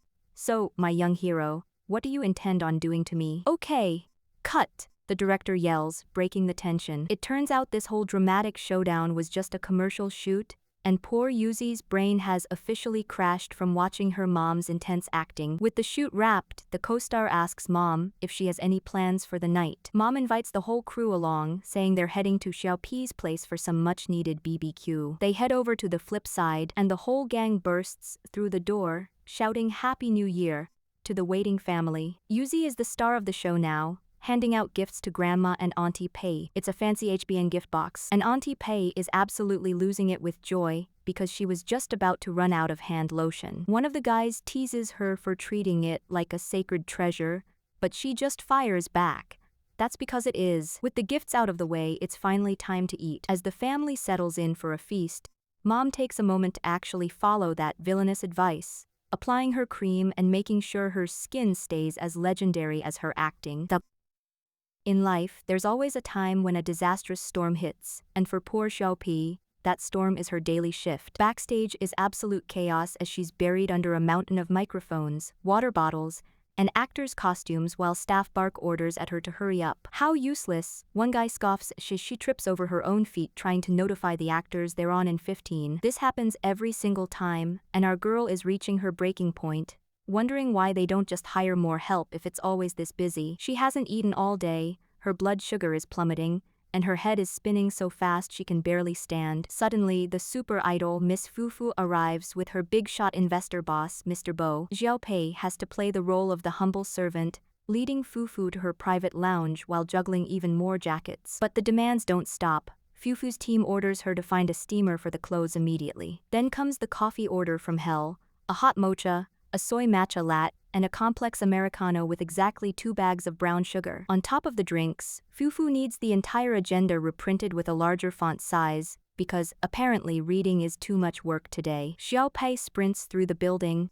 desperately begging to borrow a printer just to keep these divas happy. Back on stage, the event is finally underway, and Xiaopei is forced to crouch in the shadows, passing microphones like a ghost. The audience asks Yuji about her ideal type, and while the stars shine under the spotlights, our girl is stuck in the dirt. The bullying continues when another staffer screams at her, "Where is the makeup bag?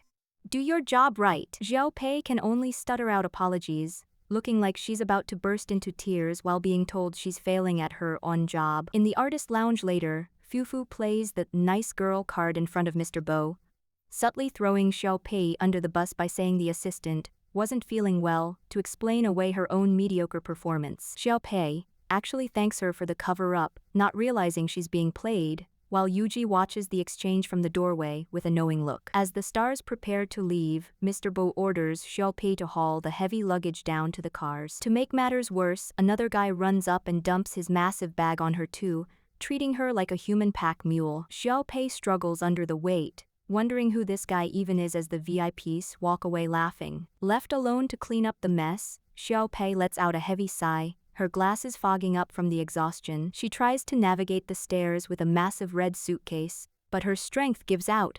"Ah!" she gasps as the heavy bag starts to tumble. But before disaster strikes, a hand reaches out. "Gotcha," a calm voice says. Xiaopei looks up, stunned to see the beautiful Yuji holding the suitcase steady. "Are you alright? I'll carry this down for you," Yuji offers with a kind smile. Xiaopei is starstruck, realizing this is the famous actress who just rose to fame. Yuji insists it's no big deal, telling her it's just a couple of steps. She effortlessly carries the heavy red bag down the stairs, proving she's got more than just talent, she's got a heart of gold. Before she leaves, Yuji reaches into her pocket. "Oh yeah, this is for you," she says, holding out a small package. It's her very last chocolate candy. "I hope it helps," Yuji says, giving her the warmest smile Xiaopei has seen all day. A car pulls up and someone shouts for Yuji to hurry. She waves goodbye and disappears into the night with her team. Xiaopei is left standing there, frozen, realizing she didn't even get to say thank you. She unwraps the chocolate and takes a bite. The sugar hit is exactly what she needed. "I'm all fired up now," she declares, her eyes sparkling with newfound energy. She sprints back to work, ignoring the tired shouts of the other staffers as the cars drive away. In life, there are moments that make you want to keep walking, even in the middle of a disastrous storm. Xiaopei is back on the grind, running through the office with a stack of documents. She's delivering files and coffee for Director Chen, looking way more motivated than before. But as she approaches the office, she stops. "They're fighting?" she whispers, overhearing a heated argument through the door. Inside, Mr. Bo is being confronted by a manager about Yuji.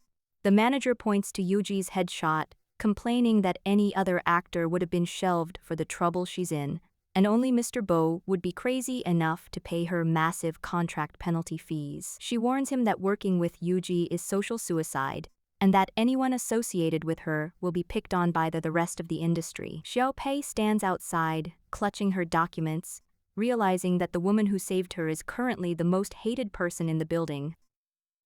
For a musical artist like our girl Yuzi, every creative process is like stepping into a whole new world. She literalizes the feeling, walking across a landscape made of rhythm and sound. But before the magic happens, she needs to get in the right headspace. Our girl makes it a habit to clear her mind before composing. She starts her ritual with some face wash that's as smooth as yogurt. "So many bubbles," she chirps, practically losing herself in the foam. It's like lying on a bed of clouds, and honestly, we love that for her. But then boom, it's time to get to work. Next stop, the closet. She needs the perfect look to match the vibe. "As I thought, a casual style fits best," she decides, throwing on a signature cap. With her guitar on her back and inspiration in her heart, she's ready to set sail on a new musical journey. She dives deep into the world of music, capturing every spark of inspiration she can find, from the rhythm of the machines to the strings of her own guitar. She pours everything into her notebook. It looks like she's prepping a massive collaboration. Ren V times HBN. After a long day, the staff tells her to come back tomorrow to record the song, but as she's leaving, she spots a familiar face on the stairs.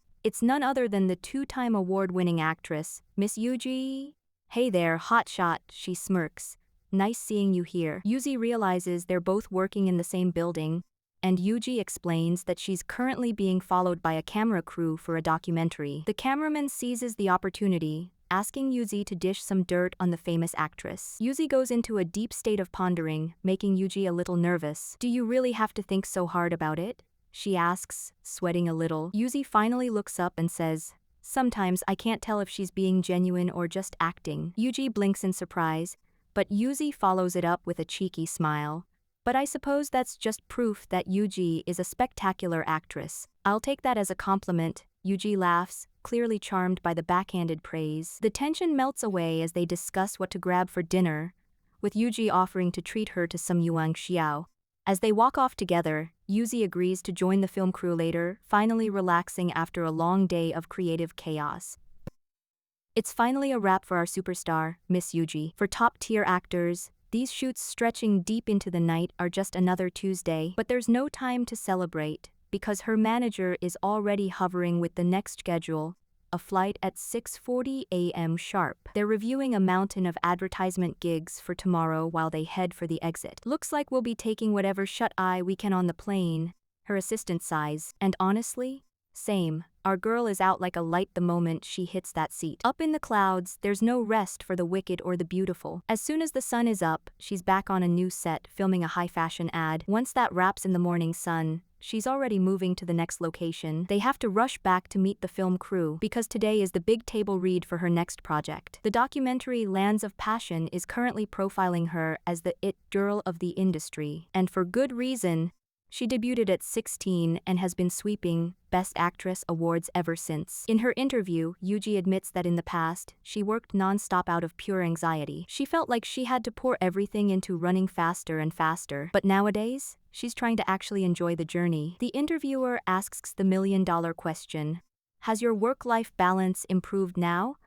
Her answer is a blunt nope. But she credits her supportive family, especially our sweet little Yuzi, for keeping her going. When asked if she wants Yuzi to follow in her footsteps, Yuji just gives a thoughtful look. That's up to her to decide, she says firmly. She's not the type to force her dreams on her kid. But of course, there's always haters in the wings. Some staff members whisper behind her back, wondering if that work-life balance is exactly what caused her divorce. Shh.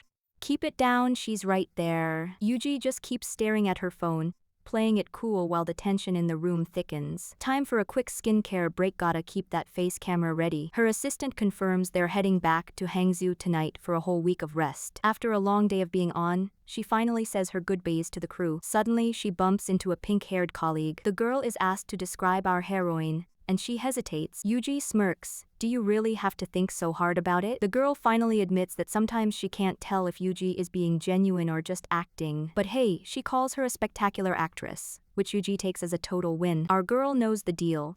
As a public figure, you can't expect everyone to love you, so why worry about their opinions? She ends the night the right way, recharging with a massive meal and good friends. They're laughing and sharing food, and it's the most human we've seen her all day. After saying her farewells, she's finally on that night flight home. The lock beeps as she finally enters her sanctuary. The house is quiet, but then she sees her. Little Yuzi is fast asleep on the couch, clutching a giant plushie. The superstar mask finally drops, replaced by a look of pure, maternal love. Yuzi, why are you sleeping on the couch? She whispers. The little one stirs, mumbling, Mom's coming home today. Our girl pulls her into a tight hug, whispering, I'm home. She carries her precious daughter off to bed, finally closing the door on a long, exhausting day. The boss has spoken, and she's already handpicked the female lead for their newest project. Our girl's performance has improved by leaps and bounds since her first audition, and the higher-ups are taking notice. Her manager is absolutely spiraling because he thinks a web series is beneath a company of their stature, but the boss lady isn't having it. If you want to quit, I can approve your resignation this instant, she threatens, sending the poor guy into a total panic. When they finally sit down to talk, our girl is already sold on the script. Her manager tries to play it cool and ask for more time, but Yuji is already wagging her metaphorical tail. Don't say yes so quickly.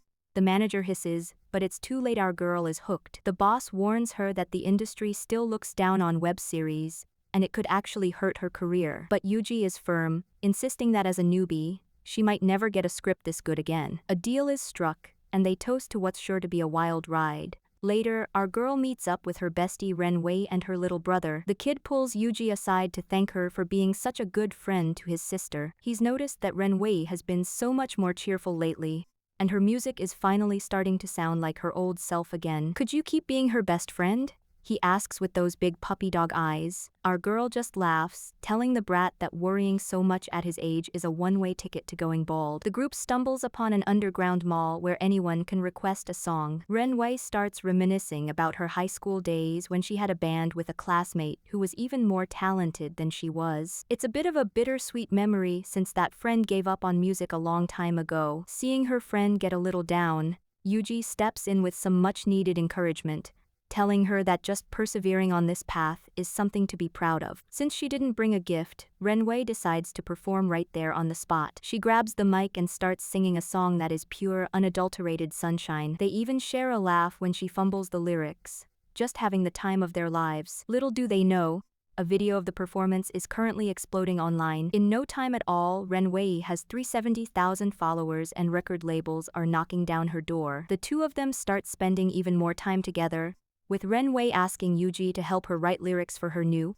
upbeat tunes. Our girl quickly realizes that songwriting is way harder than it looks and practically surrenders. When Renwei asks what her priorities in life are, Yuji doesn't hesitate for a second. Myself. A week later, it's finally time to hit the set of the new web series. Renwei stops by to drop off a drink for her hardworking friend. She's actually about to head off on her first tour, and she wanted to see Yuji one last time before she left. They promised to see each other at the final stop of the tour. Everything is coming up roses for our duo. Renwei's cover video hits over 4 million views, and her live show at the Red Hat Bar is absolutely packed. She shines like a total star on that stage. Meanwhile, Yuji's web series, Impressions, becomes the hit of the summer. Our girl even manages to snag the Best Newcomer award, officially cementing her status as a rising star. But success comes with a price. At the airport, the atmosphere is heavy as Renwei prepares to leave again. Yuji is hurt that her friend didn't even tell her she was flying out today. Renwei tries to play it off, saying they're just friends after all,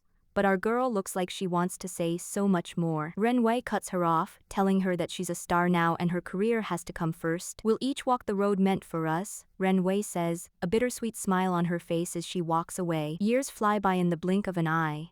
Yuji is now an evergreen, award-winning actress and a devoted mother to her daughter, Yuzi. Renwei has become a global sensation, sweeping the Golden Melody Awards. One afternoon, Yuji spots a familiar pink-haired woman playing guitar for a group of kids. Her daughter, Lil Yuzi, runs up to her, beaming with excitement. "Mommy, Auntie Ren gave me this," she chirps. Yuji freezes, her eyes locking onto the woman she hasn't seen in years. The memories of their time together come rushing back, proving that some bonds are simply impossible to break. The woods are glowing with fairy lights, and it looks like a total dreamland as everyone gathers for the festivities. Even our little star, 6-year-old Yuzi, is wide-eyed at how lively the atmosphere is, clutching her favorite plushie tight. Meanwhile, the adults are settling in for some grilled meat under the stars, but Yuji can read her friend like an open book, leaning in to ask, "Did something happen?" She calls Renwei out for being way too enthusiastic during filming today, which she knows is actually a cover for being in a foul mood. "Your analyses of other people have really become a little creepy," Renwei snaps back, though we all know she's just been caught red-handed. Chewing on a skewer, Renwei tries to play it cool, insisting it's nothing serious. The real tragedy? She's devastated because a limited edition rabbit plushie launched today, but she missed the chance to snag one because of a last-minute event. Look at that pout, she's officially throwing a secret tantrum at her manager for making her miss out on the goods. Yuji can't help but chuckle at how secret this anger actually is, but our girl softens up quickly, admitting she knows the event was for her own sake, so she's officially done being a hater. Yuji gives her a warm, knowing smile, and the two share a genuine laugh as the night air cools down. Honestly, seeing them this relaxed is exactly what we needed. Yuji gets a mischievous idea and suggests that Renwei could just trade an autograph to little Yuzi to get her hands on one of those bunnies. She reveals that Yuzi actually went out to buy one earlier that day, joking about whether a good mother should even be suggesting such a lopsided trade. Right on cue, a tiny voice shouts, "Auntie Ren." Little Yuzi comes running over, eyes sparkling as she holds out the precious limited edition plushie and declares, "I'll give you mine." Renwei is hesitant to take such an expensive gift from a child, but Yuzi just shrugs it off with peak kid logic, saying it wasn't expensive because she just used mommy's money. Yuji tries to tell her daughter they were just joking around, but Yuzi's heart is too big. She explains her simple math: if Auntie Ren is happy, then mommy will be happy. And according to the official Yuzi priority chart, when her two favorite people are smiling, she becomes the happiest girl in the world. Renwei is absolutely melting from the sweetness, while Yuji is literally sobbing in the background over how precious her daughter turned out to be. Little Yuzi is already on the move, begging for some screen time at the BBQ joint, but her mom isn't having it, telling her that mealtime is for food, not mindless scrolling. But the other kids get to watch videos, Yuzi argues, pointing across the restaurant like a tiny lawyer. Her mom isn't budging though, reminding her that every family has their own rules. Yuzi isn't giving up that easily, pulling the classic, "the meat isn't even cooked yet" card to buy herself some time. Seeing those big puppy dog eyes, her mom finally cracks, asking what she wants to watch. Yuzi's face lights up as she shouts that she wants to see the idol talent show Auntie Ren was in. Mom decides if they're watching it together. Meanwhile, our pink-haired heroine is radiating pure, kill me now energy while forcing a smile. "The meat's done, both of you should eat," she says, her aura practically turning black from the embarrassment of having her idol days broadcasted during dinner. Despite the cringe, the video starts playing, and Yuzi is absolutely living for it while her mom dies a little inside watching her past self on the screen.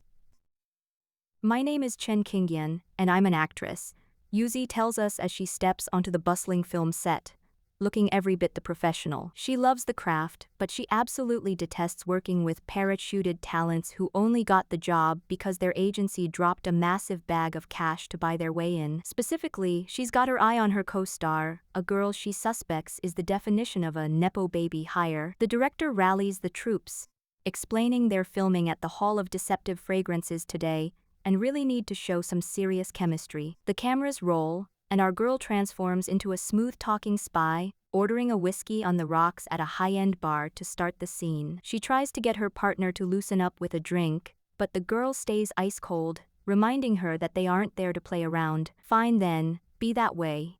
Yuzi just shrugs and orders a cup of chrysanthemum tea for her instead, keeping the scene moving. The stakes are high as they track their suspects to the back of the club. But there's a major problem: the rear doors are heavily guarded. "We don't have an invite," the partner whispers, worried that the ringleader will escape and more innocent people will be tricked. But Yuzi isn't one for sitting around and planning. "Wait for me here.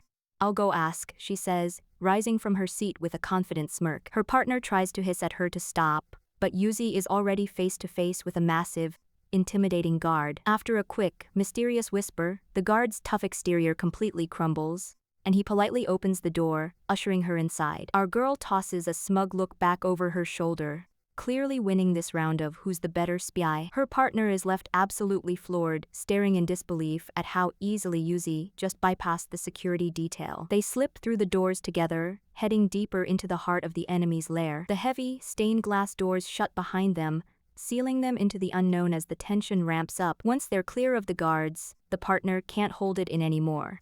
"What happened just now?" she demands, desperate for the secret. Yuzi leans in close, deadpanning that the guards worship a feline spirit, and she happens to be that spirit. Her partner stares at her like she's grown a second head, trying to process this ridiculous lie. Yuzi just keeps the straight face going, looking like the most satisfied cat that ever ate a canary. "Well then," the partner pauses, "why don't I see your ears?" She circles Yuzi, inspecting her hair and looking for any signs of hidden cat features. Or your tail? "Be honest, tell me what actually happened," she insists. Yuzi doubles down on the improv, claiming her cultivation level is simply too high for a mere mortal to see her true form. The partner is actually starting to buy into the lore, asking if she can transform into a specific beast. She's literally imagining a human body with the head of a cat, which is honestly a pretty terrifying mental image. Yuzi claims her master can do that, though she's actually a horse, which only makes the conversation more confusing. Suddenly, the partner is all in. "You should take me to see your master," she begs. "I'd like to cultivate too." The scene transitions to a cult-like gathering with masked figures as the two actresses stay deep in character. And, "Cute," the director shouts, absolutely thrilled with the improvisation and the chemistry between his two stars. Off camera, the tension softens as Yuzi praises the younger girl's ability to keep up with the ad-libs. "Don't be so passive-aggressive off camera," Yuzi yells playfully as they start to actually bond. They discuss a brief hesitation in the scene, with the partner admitting she noticed the shift. Yuzi realizes with a sweat drop that her partner didn't even know it was an improv.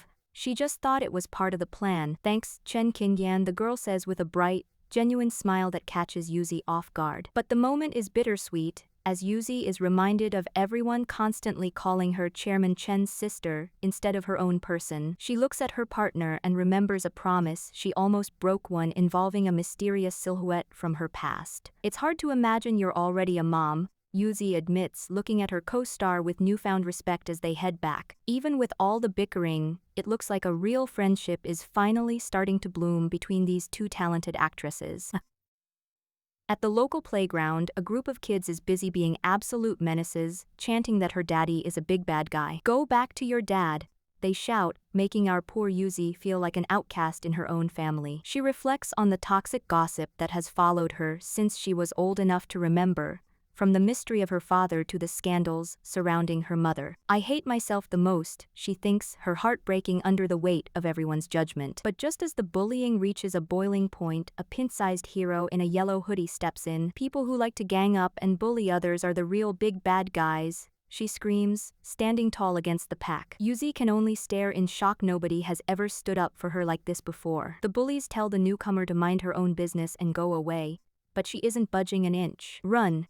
the girl suddenly shouts, grabbing Yuzi's hand. She pulls Yuzi away from the toxic crowd, determined to get her to safety. As they walk away into the sunset, the bitter bullies start throwing rocks at their backs. One rock hits the girl right in the head. "You busybody," the bullies jeer. "That was a huge mistake." The girl's expression darkens as she catches a serious case of about to catch these hands. She dives into the fray, tackling the bully in a flurry of dust and pigtails while Yuzi watches the chaos unfold. After the dust settles, the girl is covered in dirt, and Yuzi coldly remarks that she didn't ask for help. The girl just wipes herself off and offers to walk Yuzi home. Even though Yuzi points out the bullies were definitely aiming for her, not the newcomer, Yuzi declines, explaining that her auntie will be picking her up soon. As she waits, her mind drifts back to the constant fighting between her own parents. The girl points toward the skyline, showing off where her new house is. "Ever the ice queen," Yuzi blunts. "I didn't ask you where your house is." The girl insists that friends should know where each other live so they can play, but Yuzi shuts her down, claiming they aren't friends at all. A heavy silence falls between them under the orange sky. "Why are you staring at me?" Yuzi asks, feeling the intensity of the girl's gaze. "You're so pretty.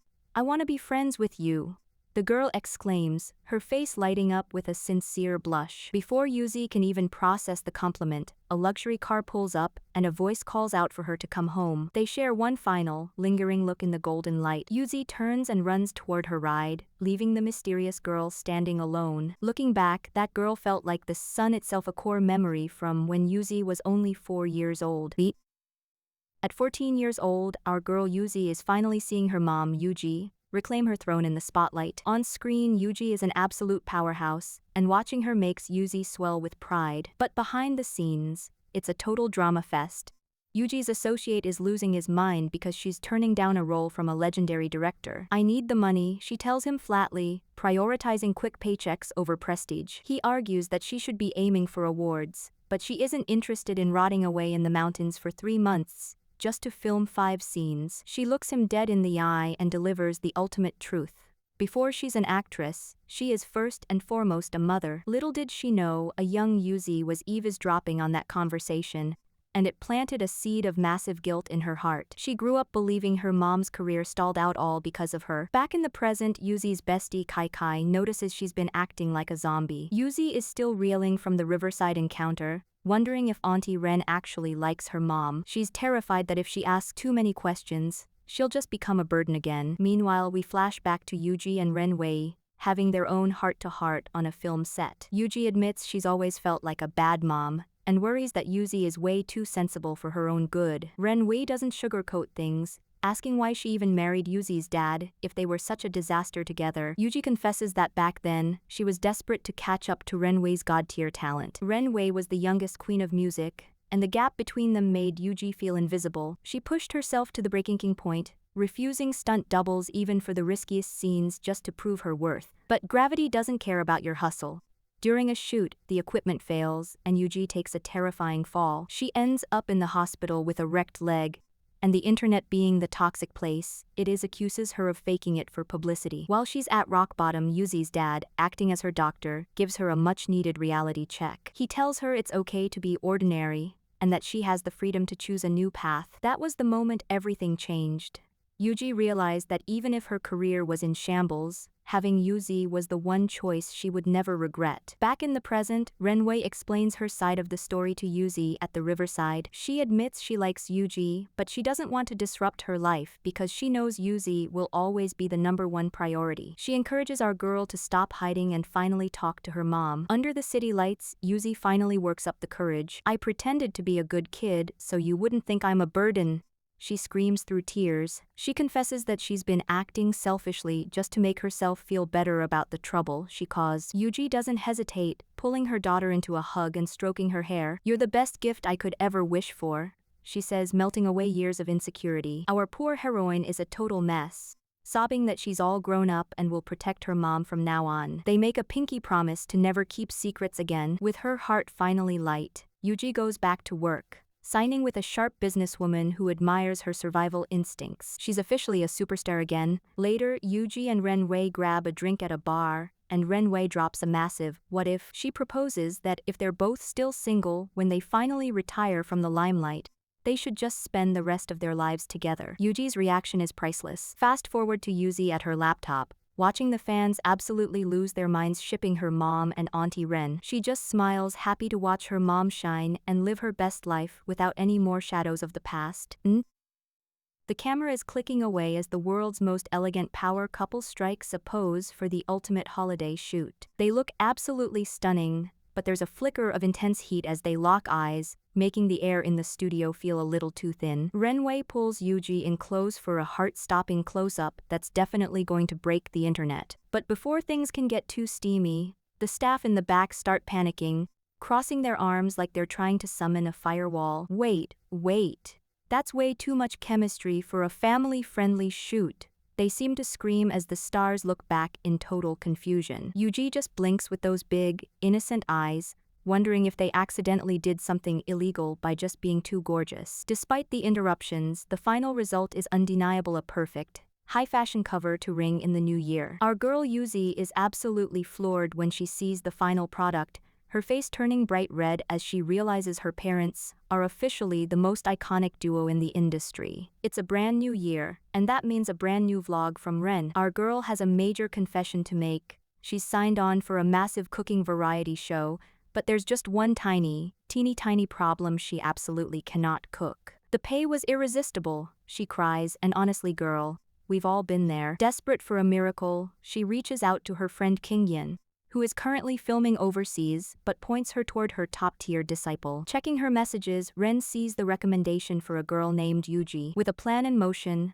our heroine heads straight for Yuji's place to beg for a culinary crash course. She rings the doorbell with a prayer in her heart. The door swings open, and she's greeted by the adorable Lil Yuzi, who is clearly thrilled to see her favorite auntie. Ren doesn't come empty-handed, presenting Lil Yuzi with a limited edition New Year's bunny plushie that is just too cute for words. Yuji finally steps out, looking a bit skeptical of her own fame. "I don't actually know a lot of recipes," she admits, but Ren isn't backing down. "Even learning just one is a win," she cheers. Yuji gives in and asks Lil Yuzi what they should make, and the little one has some big demands: stir-fry pineapple beef and apple pie. Yuji breaks a sweat just thinking about it, remembering she's only ever seen someone else make those dishes. Luckily, they have some extra help in the house to guide them through the process. The crew hits the local market, which is absolutely buzzing with New Year's energy. Ren and Yuji get to work picking out the perfect apples for their masterpiece. They navigate through the crowded stalls, looking like a total power squad. After loading the car with enough groceries to feed an army, they hit the road with Ren feeling more confident than ever. Back in the kitchen, it's time for the real test. Yuji takes the lead, expertly slicing into a fresh pineapple. Ren watches closely as the beef is prepped and the ingredients are meticulously gathered. Even the family cat is keeping a watchful eye on the stove to make sure no one burns the house down. The pans start to sizzle,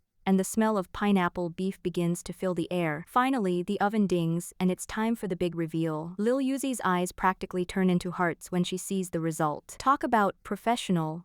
The pineapple beef is arranged to look like a little horse for the new year, And that apple pie looks like it belongs in a bakery window. These look amazing, Ren exclaims, serving the family. She flashes a winning smile for the camera, though she secretly admits she only did the plating while Yuji did all the heavy lifting. It was a fulfilling day of bonding and baking. Fast forward, and the vlog is a total hit, with fans blowing up the comments sections with love for their favorite star. But as the filming wraps up for real, the atmosphere on set shifts. Our girl looks up to see a familiar, serious face waiting in the shadows. It's the big boss himself, and he doesn't look like he's here for a cooking lesson. This tantrum has dragged on for long enough, he says, his voice cutting through the night air.